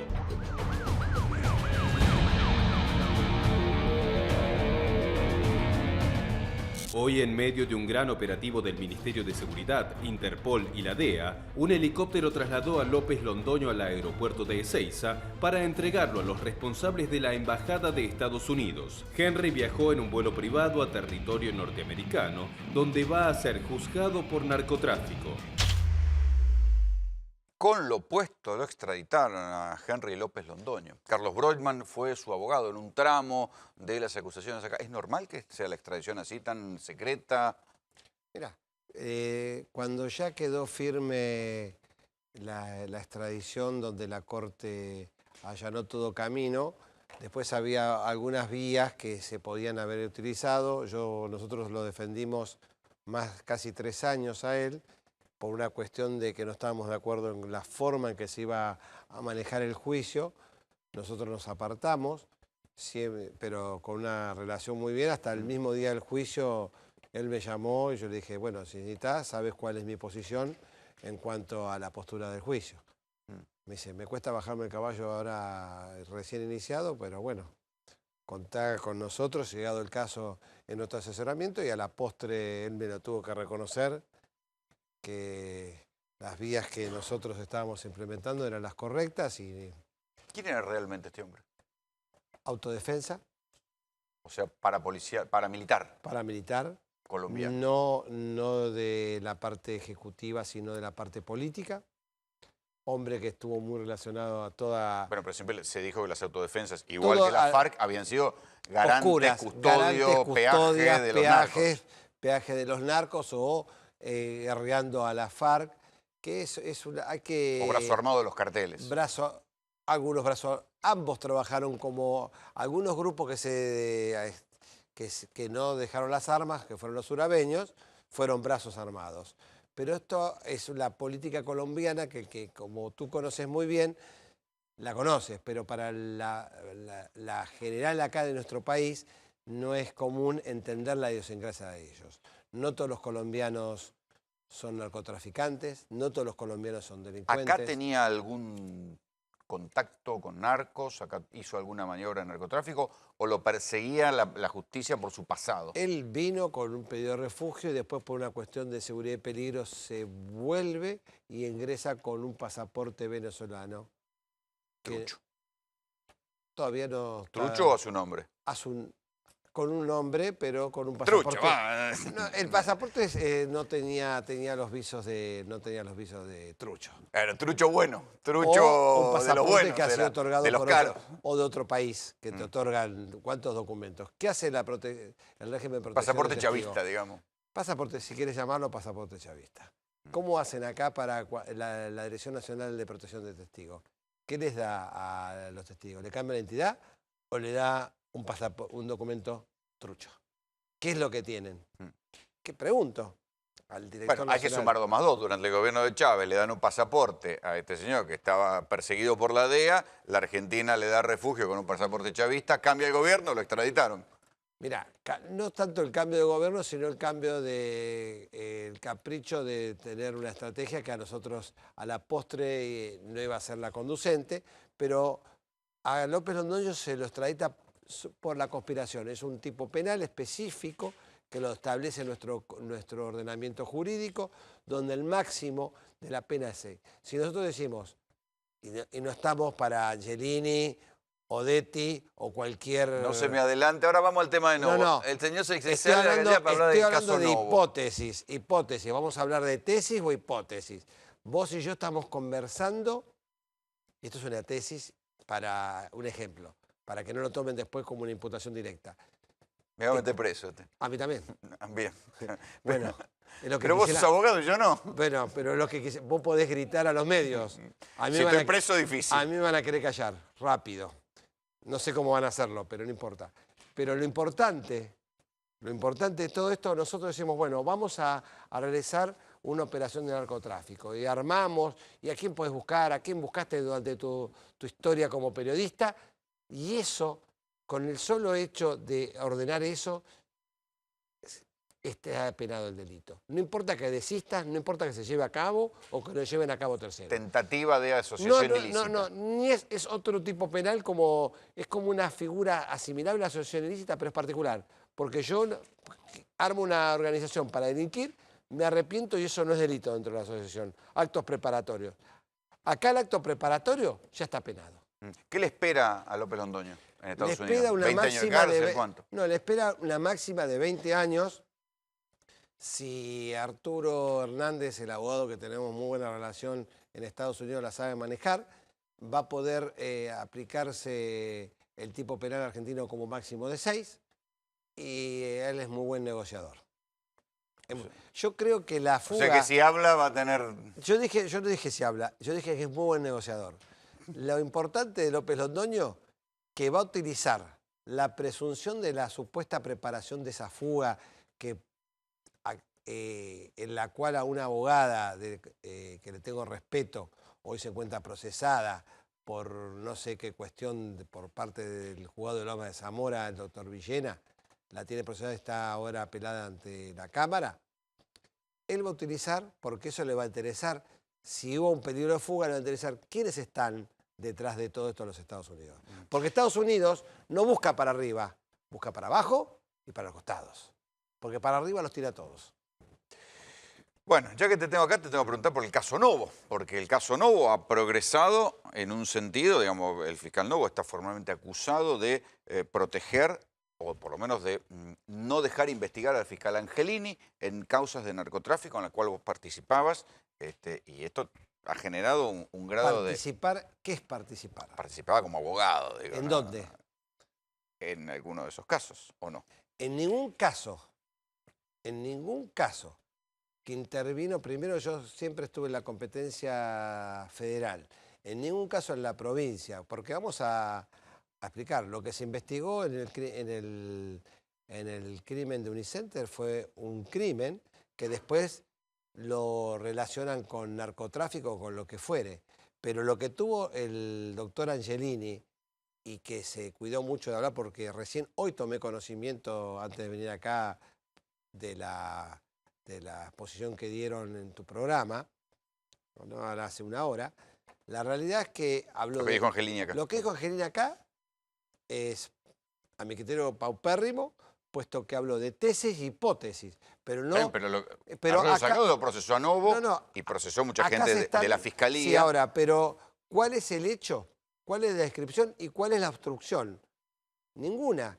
Arman toda una persecución que le hicieron a él, de la cual mi esposa, y me siento orgulloso de haberme casado con ella, no se encontraba en el Ministerio Público. ¿Tu esposa no quedó procesada también en la acusación general? Mi esposa en la acusación general está procesada, está apelado el auto. Porque, a ver, expliquémosle a la gente que la causa Novo tiene como acusado al fiscal Julio Novo por tres fiscales generales. ¿Me deja trabajar periodista? Por Gracias, favor. doctor. Tiene una acusación contra el fiscal Novo por haberle quitado herramientas al fiscal Angelini, que estaba investigando el doble crimen de Unicenter, y como parte de los acusados, que son los subalternos, cae la esposa del doctor por haber sido empleada de la Fiscalía en un momento dado y en otro momento dado defensora de los Juliá. ¿Sí? Es así, que eran los que estaban con el avión que cayeron presos en España. ¿Parte informativa? Sí, ¿Está bien? Pero gracias. No, primero, el 2008, para que entienda el público, 2008, Mariana Busé, hoy mi actual mujer, que ni sabía que iba a existir Mariana Busé en el 2008, en 2009 y 2010, ni sabía ni... La palabra Busé nunca había pasado por mis sentidos. No era pareja, eso me quiere decir. No solo era pareja, ni sabía ni quién era. Se va a la Fiscalía y se va a trabajar con otra pareja a Avellaneda. Como cuestiones de pareja se pelean, resuelven, cierran el estudio. Y Busé, 2009-2010, tira dos currículos. Uno en mi estudio, que le gustaba penal, relacionado con la madre de Busé, que es la secretaria ejecutiva de la esposa también de un primo mío que trabajaban juntas, que dice, anda, mi primo estudia abogacía, es abogado, hace penal, tiene un currículum en el mío y en el de Archimbal. Viene, currículum, nunca más lo vimos. Después de 6, 7 meses sí, tuve el teléfono. Dije, me entero que había fallecido un peticero de la quinta de ellos. Le digo, ¿necesitas algo? Llamo. Le digo, vamos a tomar un café. Y así empezó. Empezó con un café, sin saber que existían los Juliá, sin saber quién era ella. Pero lo que antes era una denuncia de un fiscal de la Fiscalía de Novo, ahora es una acusación o un procesamiento de un juzgado federal. Pero separemos los procesos. O sea, creció en el nivel de problema. Pero quiero separar a Busé, que Novo se defienda a él, si lo persiguió, si no lo persiguió, si es un operante o inoperante, o si necesita un tratamiento psicológico para ser juez federal el señor Angelini, que yo se lo voy a pedir y vamos a revisar todas las cuestiones donde él también se quiera ternar como fiscal o juez. ¿Pero por qué? Porque es mi derecho constitucional. De la misma forma que arman hipótesis y tesis, yo voy a armar mi hipótesis y tesis, que es peligroso que haya un juez federal en las condiciones del doctor Angelini, a mi criterio. Pero más allá de esto, 2011, empieza a salir conmigo, Mariana, 2011, cuando ya empezamos a salir seriamente, enero del 2011, me dice, no quiero trabajar contigo, no estamos acá, prefiero preservar nuestra relación a estar todos los días juntos. Para mí yo estaba chocho que estuviera todos los días junto conmigo. ¿Qué ocurrió? 2011 enero, Julia, yo en Punta del Este, abro el diario y veo Julia. Y dije, uy, como cualquiera que vos veías la noticia. A la semana me llama un cliente y me vuelvo de Punta del Este y es alguien que estaba llegado a Julia. Y así empieza la trama. Te ofrecen la defensa. Todavía no. Me pidieron asesoramiento y me dicen, ¿por qué no vas a verlo a España? Yo ni sabía. Julia tenía sus abogados, había estado en el ANSES, familia de brigadieres. No necesitaba a un abogado judío paisano que en su vida había pensado ni conocía la Recordemos a la gente que los hermanos Julia caen presos con un avión con 1 tonelada de cocaína en España. ¿Qué ocurrió? ¿Qué ocurrió? Mi novia. Le digo, vamos, venimos, viene a Punta del Este. Y le digo, me voy a ir a España, acompáñame. Ella no estaba en la justicia. No estaba en la justicia. Y yo, cuando sale el tema de Julia, cuando vuelvo, quiero averiguar, me dice, ¿por qué no le haces un propone averiguando a ver qué causas tenía? Y en lo del doctor Cataña, hago una propuesta como defensor yo y sustituta a ella con mi hija Natalie como codefensora, de la cual ni ella aceptó el cargo, ni nosotros, porque sacó una resolución que no se iba a investigar. En la acusación federal dicen que no se iba a investigar, pero que no se iba a investigar a Julia por el no bis in idem en Argentina. Ergo, ni yo tuve acceso a la causa federal acá de Cataña, ni fue investigado, ni aceptamos ninguno de los tres el cargo. No hubo defensa. Yo me encargué de la estrategia y defensa en España con los abogados de España. Bueno, pero lo que dicen ahora es que, qué casualidad, dice el fiscal federal y la jueza federal, que dicen, bueno, y qué casualidad, y tu novia, tu esposa, tu pareja, aparece después trabajando en la Fiscalía de Novo. No trabajó en la Fiscalía de Novo. Pidió trabajo de vuelta en lo que a ella le gustó, porque siempre amó desde chiquita el Ministerio Público y la acusación. Yo la veía a veces incompatible, porque yo soy defensor y nunca podría ser fiscal y menos juez. Porque yo me creé bajo una estructura que no podría, haría un cortocircuito. Entonces, ¿qué hacen? ¿Qué hacen?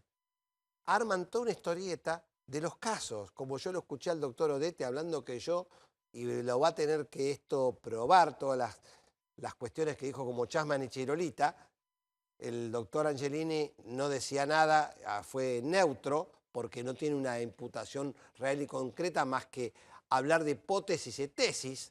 Y yo también puedo armar hipótesis y tesis de todo. Pero jueces, en concreto, en pareja concreto. le obstruyó el trabajo a Angelini cuando trabajaba con Novo? Un caso. Mi pareja estuvo 2 meses trabajando en San Fernando y no a las órdenes de Angelini, mismo edificio. Jamás le pudo obstruir nada. Lo que arman es toda una historieta y ella es el postre. ¿Por qué? Porque está casada con Carlos Broiman, que gracias a Dios, después de muchos estudios que han pasado todos los narcotraficantes, después de los más grandes estudios, han venido a mi estudio. Así que el doctor Domínguez tiene mi teléfono. El fiscal federal, oh surprise también, dijo que mi celular, el 4423-1600, pertenecía a la doctora Busé. Sin preguntar, hace 21 años que tengo esa misma línea. Pérez Corradi se comunicaba a mi teléfono, al teléfono uruguayo, al teléfono argentino. Yo con todos mis clientes me comuniqué siempre con mis teléfonos. Él pudo acceder a través de un subterfugio diciendo que el teléfono era de ella. ¿Y qué vio? Que no había ningún contacto en años con nadie, ni el Ministerio Público, ni con nada relacionado ni con Angelini, ni con San Isidro, ni con San Fernando. La única con mi esposa. Está bien, pero lo que hasta ahora era una denuncia, ahora es un procesamiento. ¿Qué cambió? ¿Hay una presión política? ¿Qué cambió? Presión política, presión política. Yo tuve que firmar por Pérez Corradi, y se lo dije a mi esposa, cuando Pérez Corradi denuncia, es una querella en contra de la doctora Arroyo Salgado, yo le dije, no lo hagas, para mí es irrelevante a la causa. Fue y lo hizo, denunció y después pidió que lo asistiéramos en la querella. Y yo sabía que esto me iba a traer colas. Y lo hablé con mi esposa. Y me dice, vos como abogado, hacé lo que tengas que hacer. que el escarnio que quieran hacer conmigo o los inventos que quieran hacer con vos, que lo demuestren. Yo tengo un pensamiento, yo tengo una actividad como mujer, como abogada, como profesional y como representante del Ministerio Público, y esto a la corta o a la larga, por más que se haga toda una ensalada de acusaciones, la verdad sale a la luz. Y esto es lo que yo voy a buscar. Muchísimas gracias. A tus órdenes.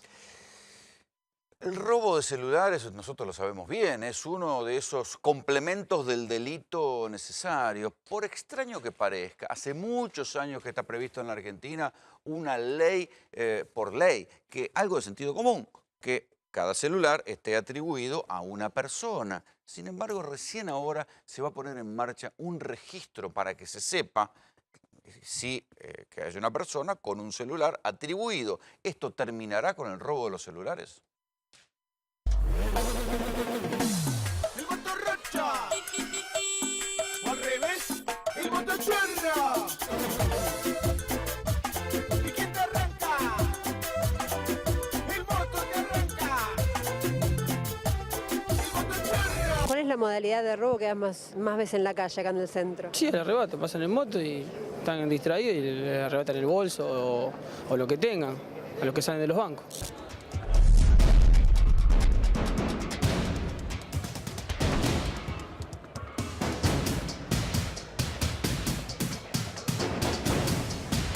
Muchos reclaman que la policía conoce bien quién en la calle está trabajando y quién es un motochorro. Hace poco, ponele acá, había gente conocida, viste, los pungas de siempre, pero no hace nada. La policía lo conoce, nosotros también. Acá en porque andan en 4, 5, 6 y ya cuando vos acá lo ves que se distrajo alguna persona o alguien va distraído, viste, ya lo van siguiendo atrás.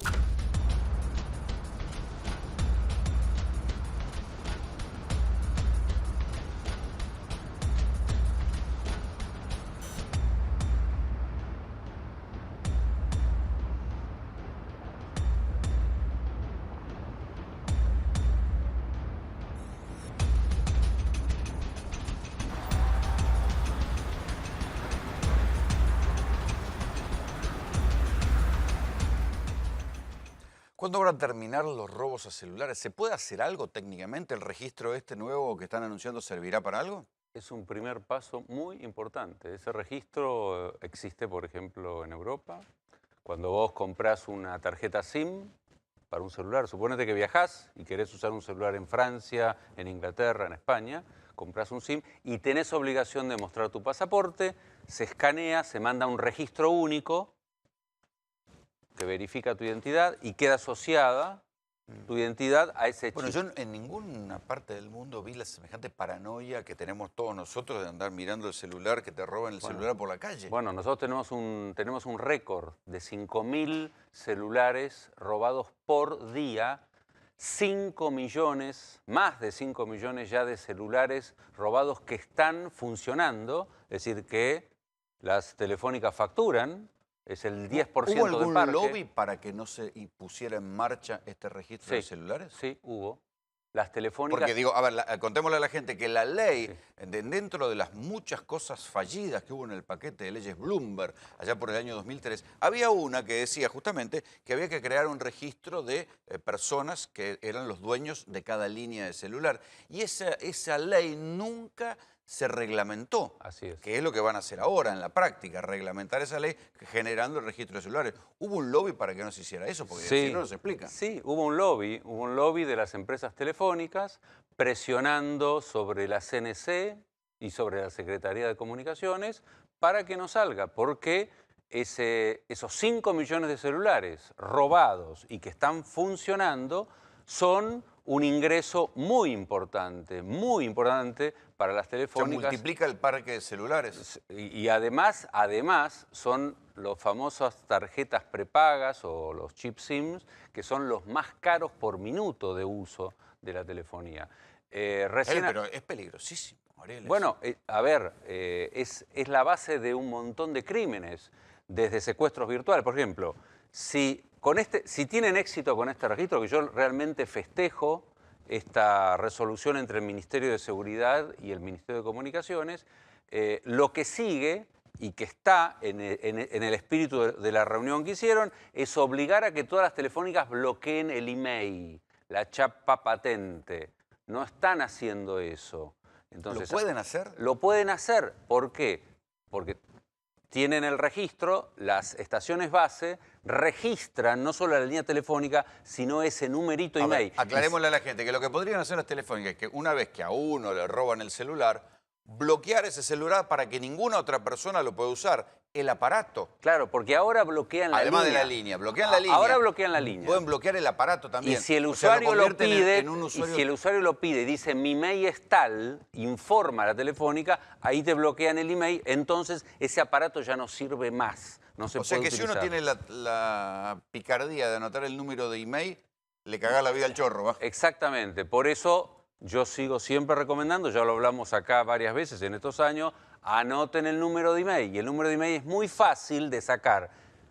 Aprieten asterisco numeral 06 numeral. No, pero igual si vas por el sistemita de configuración te Y, si aparece. y además si entras en el menú y tenés cancha de entrar en el menú, configuración, llegás también, podés llegar también a Por ensayo y error yo sé que se llega, por Pero eso. ese es universal, el que acabo de decir es válido para todos los celulares. Entonces te lo robaron, informás, ese aparato no sirve. Pero eso no es suficiente. Hay que arruinarles el negocio, es decir, hay que bloquear todos los celulares robados de manera que ya no se puedan vender. Y ahí se dejarían de robar. Ahí se dejarían de robar. Y además se terminarían los secuestros virtuales. Los secuestros virtuales, cuando te llama Se hacen con celulares. Se hacen con celulares robados. Siempre se hacen con celulares robados. Ojalá que sí sea, Ariel. Muchas gracias por venir. Ojalá.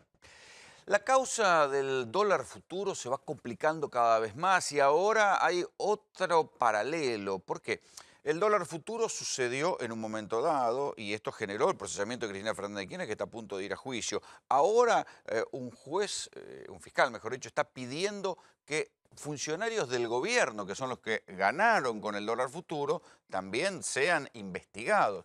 Pero hay otro coletazo y que tiene que ver con un problema de política actual, que es la deuda, la bomba de la deuda que se traduce en LEVAX y en títulos y en un festival de endeudamiento de la Argentina, también está llegando a los tribunales federales.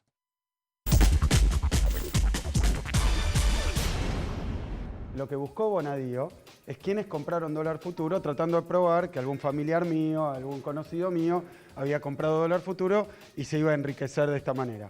Lo que se encontró en esas listas fue muy incómodo, porque todo lo que se encontró son funcionarios de Macri. Compraron dólar futuro cuando habían ganado la elección, cuando prácticamente eran ganadores. ¿Por qué? Porque sabían cuándo y cuánto iban a devaluar. El juez Claudio Bonadío continúa investigando a la expresidenta Cristina Kirchner en la causa dólar futuro.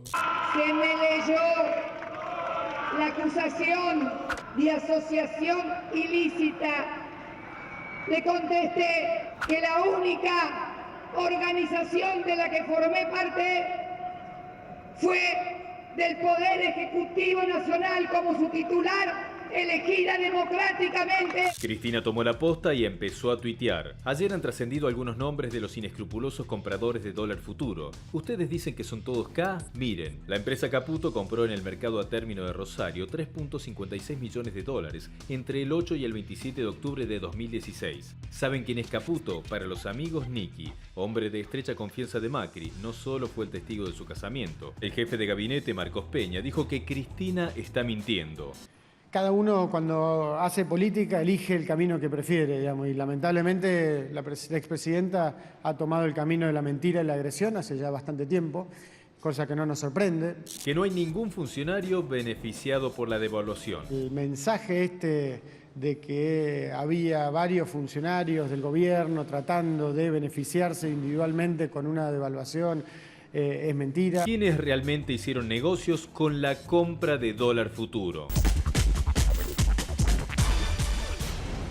Rodolfo Taliades, diputado del Frente para la Victoria, y hoy hubo una denuncia por la cual se está judicializando la deuda externa en la práctica, o el crecimiento de la deuda. Sí, es un enfoque que puede ser, digamos, correcto.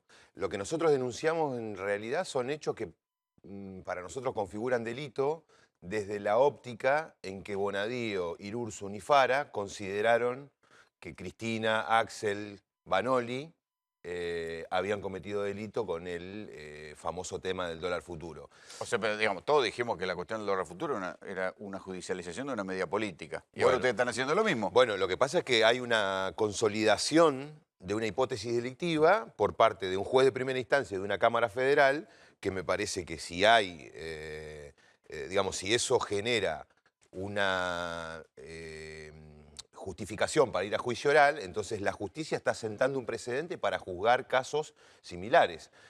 Nosotros lo que planteamos es, si Bonadío, Irursun y Fara consideraron que lo que hizo el gobierno, el Banco Central, ellos incorporan a Cristina y a Axel, que no tenían, digamos, participación directa, pero están procesados, pisaron el tipo de cambio para controlar la inflación de manera ilegal. ¿Cuál es la hipótesis de Bonadío? La Carta Orgánica del Banco Central dice que vos podés operar solamente en un mercado libre de cambios. Y Bonadío dice, ustedes vendían dólar futuro a 10 pesos, a enero, febrero. Sí, cuando en Nueva York se vendía a 15. Cuando el precio del dólar era, el real precio del dólar era 15. ¿Cuáles eran los motivos por los cuales Bonadío decía que el dólar valía 15? El dólar blue y la plaza en Nueva York. Bueno, nosotros señalamos que este gobierno, desde el principio de año, está pisando el tipo de cambio porque ya hay una coincidencia general en los mercados, en los analistas, inclusive en el oficialismo. En el presupuesto que va a estar en 18. Que el dólar está atrasado, que es un tipo de cambio que está deliberadamente planchado por el gobierno con la intención de que eso controle la inflación. En definitiva, tampoco la controló. Pero lo que sí es cierto es que ellos deliberadamente tienen el precio del dólar planchado. Están haciendo lo mismo de lo que se quejaban, judicializando la política. ¿Nosotros? Bueno, yo no sé si me quejaba de la judicialización de la política. Yo lo que me parece que es al revés. Ellos están sufriendo, estos sinvergüenzas que no gobiernan, están sufriendo lo que nos hicieron a nosotros durante 12 años. Durante 12 años no los dejaron gobernar, con denuncias penales, con el partido judicial, y ahora van a sufrir las consecuencias, las mismas consecuencias. ¿Ustedes piensan que le van a dar bola? ¿En la justicia? Bueno, si hay 3 jueces que el juez de primera instancia Bonadío y 2 camaristas que consideraron que esta política cambiaria que llevaba adelante el Banco Central en la época de Cristina era delito, esto que es 10 veces más perjudicial para la Argentina, para los fondos públicos, para el patrimonio nacional, debería ser delito. Porque la otra parte de la cuestión es cómo mantienen deliberadamente planchado el tipo de cambio a través de 2 herramientas. A nosotros nos acusaban de hacerlo a través del dólar futuro. Ellos tienen 2 herramientas. Tomaron hasta ahora 50.000 millones de dólares de deuda externa que no están. Eso, la bomba de la deuda. Y tomaron 40.000 millones de deuda externa y 50.000 millones de dólares en LEVAC. Acá la cuestión clave me parece que a la pasa... gente que ya hay tanta deuda interna en LEVACs, que son letras, son obligaciones del Estado, como circulante. Exacto, ya es más. Ya superó. A fines de octubre el circulante era menos de 670.000 millones y la deuda del LEVAX era de 685.000 millones. Vos fijate para que tengas una idea de del perjuicio que está generando Sturzenegger, Pradgay y Macri. Independientemente de eso, ¿se está armando una bomba con la deuda? Porque hay 2 deudas. Hay una deuda externa en dólares que ya y hay una deuda interna en LEVAX. Sí, que también hay dólares, en LEVAC, también se deben dólares. Pero la bomba no se está armando, ya se armó, ya está armada y tiene claramente, lo están diciendo, mira, vos que seguramente invitás seguido a Javier Milei, que es un tipo con el que yo no tengo nada que ver, pero... Me imagino. Pero lo respeto intelectualmente porque es una persona que viene y dice lo que... intelectualmente honesto. Está diciendo, 2018, el 2017 es el último año que se puede llegar a conseguir algo de financiamiento. Porque el gobierno lo único que sabe hacer es tomar deuda. En algún momento que le va a decir, bueno, ¿con qué vas a pagar semejante deuda? Según Milei, en el 2018 explota todo. Yo no creo que lleguemos al 2018 a este nivel, porque es atroz. Te quería contar algo. El juez Bonadío, en su auto de procesamiento, establece que el perjuicio al Estado que significó la operatoria en dólar futuro es de 56.000 millones de dólares. Perdón, de pesos, 56.000 millones de pesos. En la última semana de agosto, que es un ejemplo que nosotros le aportamos al juez, en la última semana de agosto del 2016, hace poco, en una semana se pagaron en intereses del EVAC 56.000 millones de pesos. Es decir, en una semana... ¿Quién lleva esa guita? ¿Quién gana? Los tipos que fugan después la guita afuera, los que pueden, los ricos, para la gente que gobierna este gobierno, para la gente que gobierna Macri. Porque tampoco nos olvidemos que además de las LEVAC son 40.000 millones de dólares, seguramente vamos a llegar a 50.000. Hoy salieron 1.000 millones más de dólares. Es una máquina de tomar deuda el gobierno, ¿no? Y además, lo peor de todo es que la plata no queda, financia la fuga. Porque, como vos sabés, si vos querés ir a comprar 50 millones de dólares, seguramente no lo tenés. 40 tendrás, 30. Sí, claro. Si vos querés ir al Central a comprar esa cantidad, el Central te la da. Nosotros, ¿de qué nos acusaban? Del cepo y de todo eso. Bueno, ahí están las consecuencias de una política económica absolutamente irresponsable, como es la de Prat-Gay y Sturzenegger, y una política que podía ser cuestionada, que podía tener problemas con cuestiones de inflación y demás, pero que no generaba lo que está generando este gobierno, que es pobreza, inflación y endeudamiento. Rodolfo, gracias por venir. Gracias, Rolando.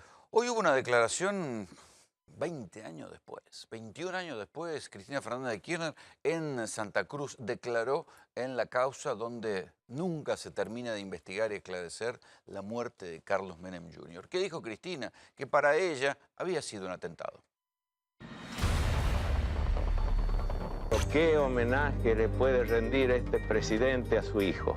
Redoblar el esfuerzo, no desfallecer para que Argentina siga creciendo. Estaba convencido al principio de esto, que se trataba de un accidente, pero muchas veces la intuición de una madre hay que tenerla en cuenta. La expresidenta Cristina Fernández de Kirchner fue citada a declarar por la causa que investiga la muerte de Carlos Menem Jr. porque le habría dicho a Zulemita Menem que esa muerte fue un atentado. La doctora Fernández de Kirchner hace un tiempo nos recibió a mi madre, al doctor Lavaqué y a mí en la Quinta de Olivos, en la cual ella me dijo, Zulemita, tanto tu padre como yo sabemos que la muerte de tu hermano fue el tercer atentado de Argentina. Hoy Cristina Kirchner confirmó esta versión. Declaró ante la justicia que cree que se trató de un atentado por las pericias de gendarmería que dan cuenta del hallazgo de perforaciones de bala en el fuselaje del helicóptero. Sumado a esto, Carlos Menem ya declaró que su ex canciller Guido Di Tella le dijo que Hezbollah mató a su hijo. Culpó nada más y nada menos que al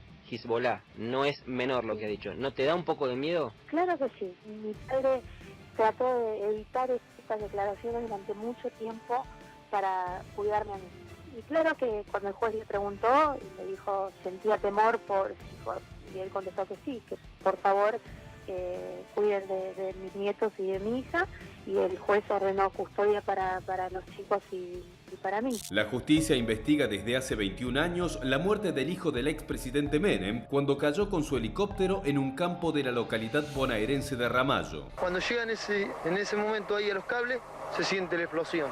Yo salí corriendo, cruzo todo el campo corriendo hasta que llegué al lugar, que lo vi a las dos personas incrustados abajo los fierros. Estamos en condiciones de confirmar que Carlos Menem Jr.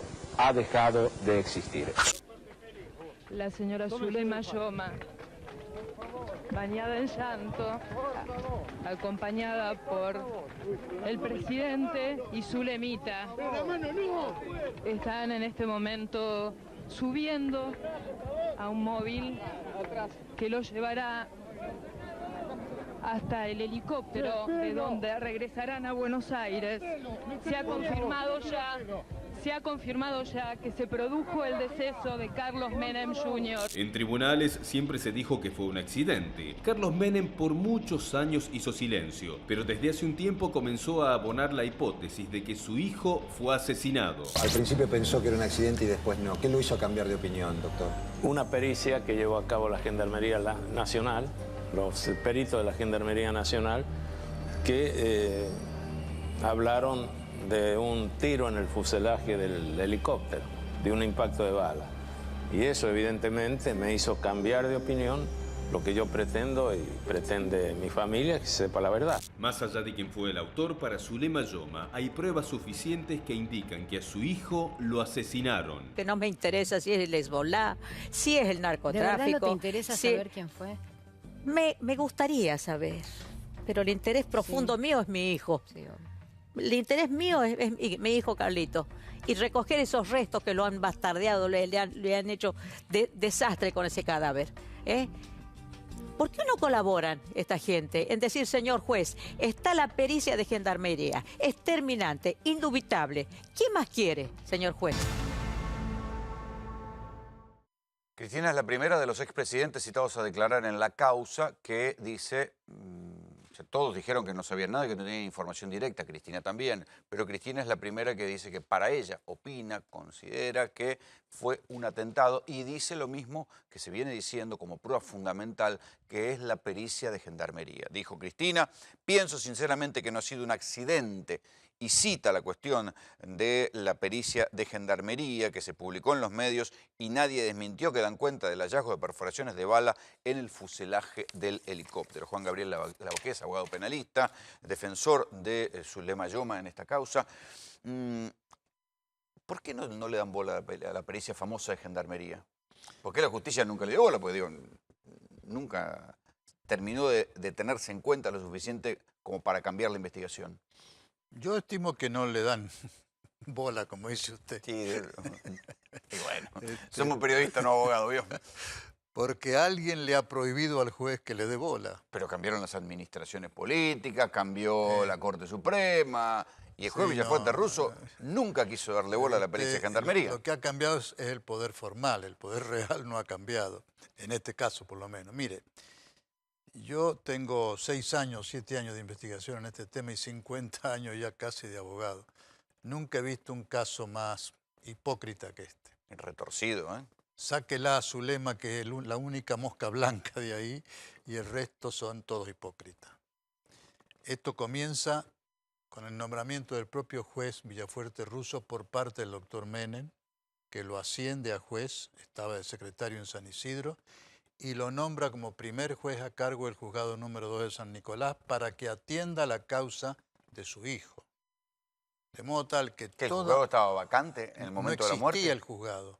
Había sido creado por ley, pero nunca se había creado materialmente hablando. No tenía sede, no existía en los papeles.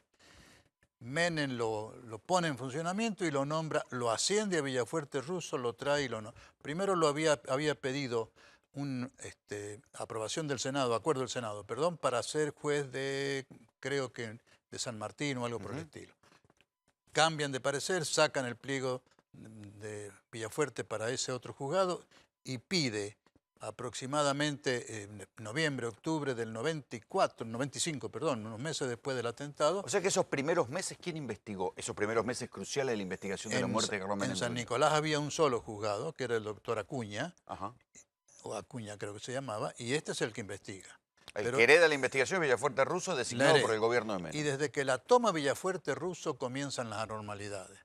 La primera, le permite a la Fuerza Aérea, el juez anterior, que destruya los restos del helicóptero antes de ser realmente peritado y los destruye y los compacta y se lo entrega a la compañía de seguros sin orden del juez.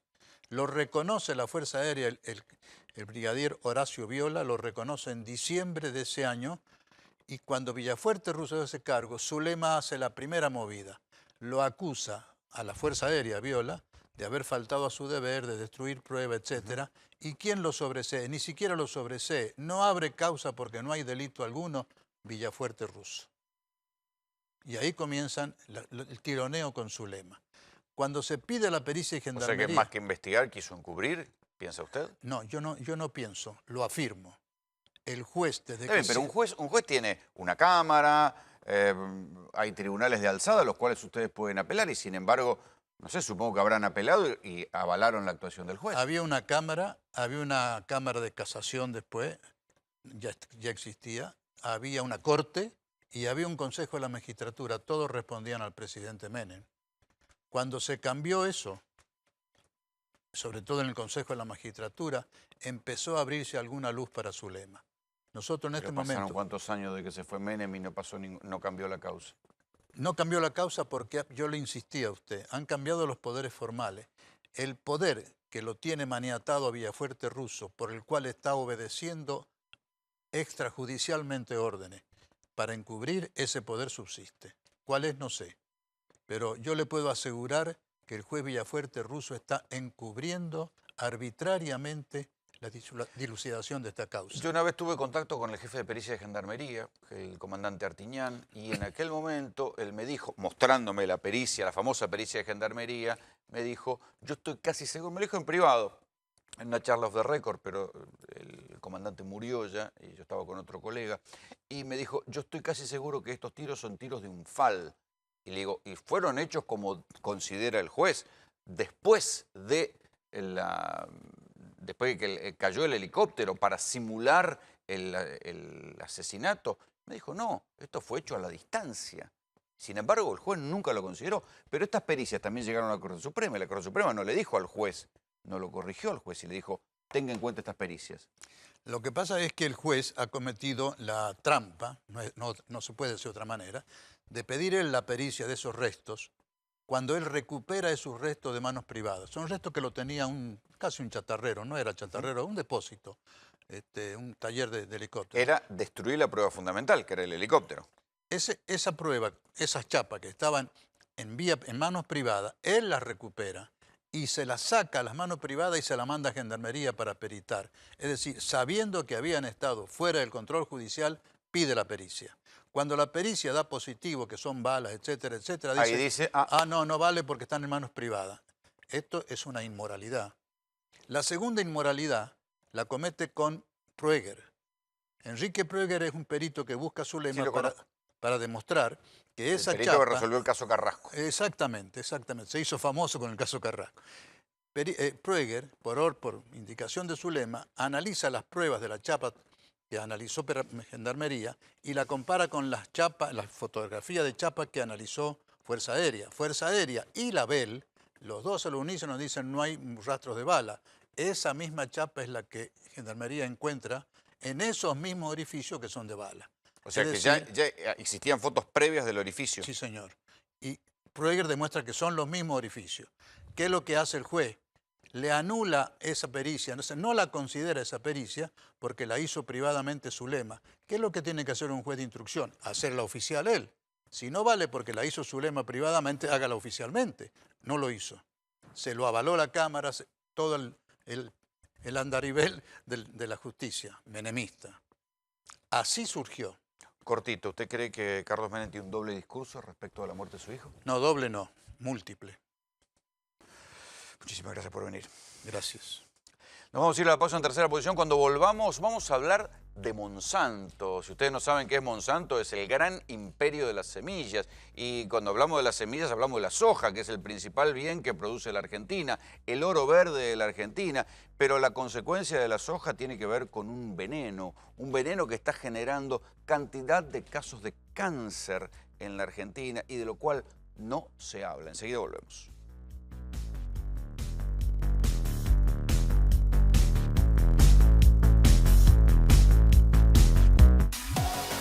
Accede al auto que siempre soñaste. Conoce Auto Advance. Todos los modelos, amplios planes de financiación y un equipo de ventas listo para asesorarte.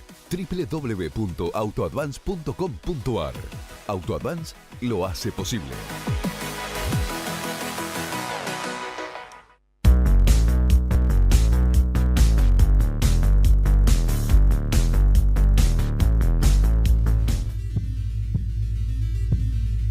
A primera vista, la pampa argentina es sinónimo de naturaleza pura. Aquí no hay edificios, ni asfalto, ni chimeneas con humo negro. Sin embargo, tanto verde oculta un secreto tóxico. Porque el verde que cubre el 80% de la mejor tierra de la Argentina, el verde que es la principal fuente de ingresos del campo y de la recaudación fiscal, es el verde de la soja transgénica. Una planta modificada en el laboratorio para que pueda aguantar un veneno que mata todo a su alrededor. El glifosato. Claro que hay un pequeño detalle, por más que estas plantas aguanten el glifosato no deja de ser un veneno altamente tóxico que está sospechado de generar tumores y malformaciones. Hey now, we've got a lot of work to do. 'Cause I'm working for the man. I'm working for the man. pesticida cuyo nombre comercial es Roundup, un pesticida fabricado por Monsanto. Trust Roundup Power Max. Nothing works harder. Monsanto es una multinacional que fabricó varias de las sustancias tóxicas más peligrosas de la historia. Sustancias tóxicas de las que Monsanto negó los efectos en un primer momento, pero cuyos efectos letales luego se conocieron y murió mucha gente. Aquí, en La Pampa, puede pasar lo mismo, pero nadie quiere escucharlo. Veo mucha gente enferma. Estamos todos siendo fumigados. Hubo que suspender la comida de soja a los niños porque los niños producían tetas. Esto no es comida para seres humanos. Dario Gianfelici est médecin généraliste depuis 23 ans. Il exerce dans une petite ville située au cœur de l'empire transgénique. La prolifération des plantations de soja représente pour lui un véritable cauchemar sanitaire. Suele suceder. Cuando adentro no se quiere hablar de algo, el silencio se rompe desde afuera. En moins de 10 ans, les OGM ont colonisé les provinces les plus fertiles du pays. Plusieurs fois par an, ces vastes territoires très peuplés sont arrosés de Roundup, généralement par avion. Este documental se llama La soja del hambre. No es un video underground. Fue financiado por el canal Arte, un prestigioso canal estatal franco-alemán.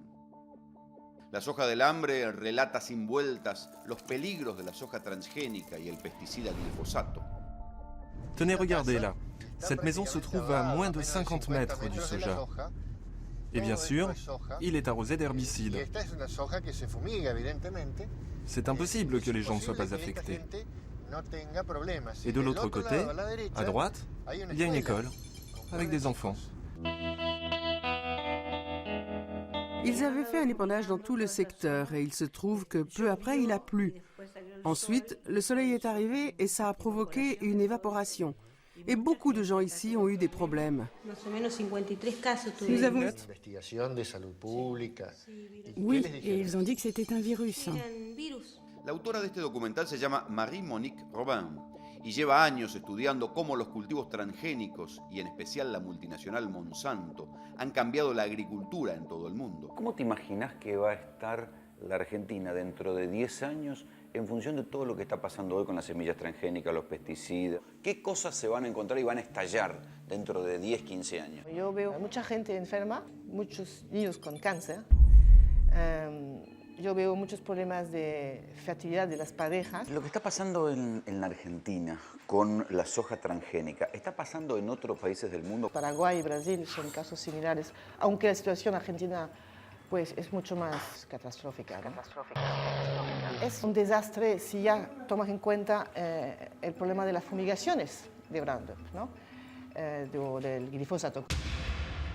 Claro, los que hablamos sobre estas cosas desde hace algunos años somos como una pequeña cofradía de locos que estamos intentando explicar, casi en el desierto, que esa soja que crece y avanza y cada vez ocupa más terreno, no es gratis, que va a generar un pasivo ambiental, un pasivo de cáncer, un pasivo de gente contaminada grave con el tiempo de los años, pero hay mucho dinero en juego y nadie se atreve a meterse en este tema. Por eso celebro este libro, La Argentina Fumigada, de Fernanda Sandes. Acaba de salir y le pedí que venga a ella. ¿Estamos locos nosotros? No, no, para nada. Creo que, a ver, como pasa con estas cuestiones, pasó en su momento con la dictadura, ¿no? Tuvieron que venir periodistas del exterior a contarnos qué era lo que estaba pasando aquí. Bueno, con esto pasa algo parecido. Hay un mecanismo, un sistema de silenciamiento sostenido por... Desde el Estado argentino. A ver, desde el Estado, por supuesto, porque tenés, a ver, funcionarios que han trabajado para varias de las compañías que se dedican a estas cuestiones en puestos ejecutivos hoy. O sea que hay puerta giratoria. Por supuesto, la revolving door, como se llamaba en su momento, sí, está full. Tenés en el Ministerio de Asuntos Agrarios de la provincia de Buenos Aires a un Monsanto. Monsanto Boy. Por supuesto, que es el ingeniero Leonardo Sarquís, que fue en algún momento gerente de semillas y después, bueno, gerente de ventas. Digo, esto es bastante frecuente, pero no es solo eso.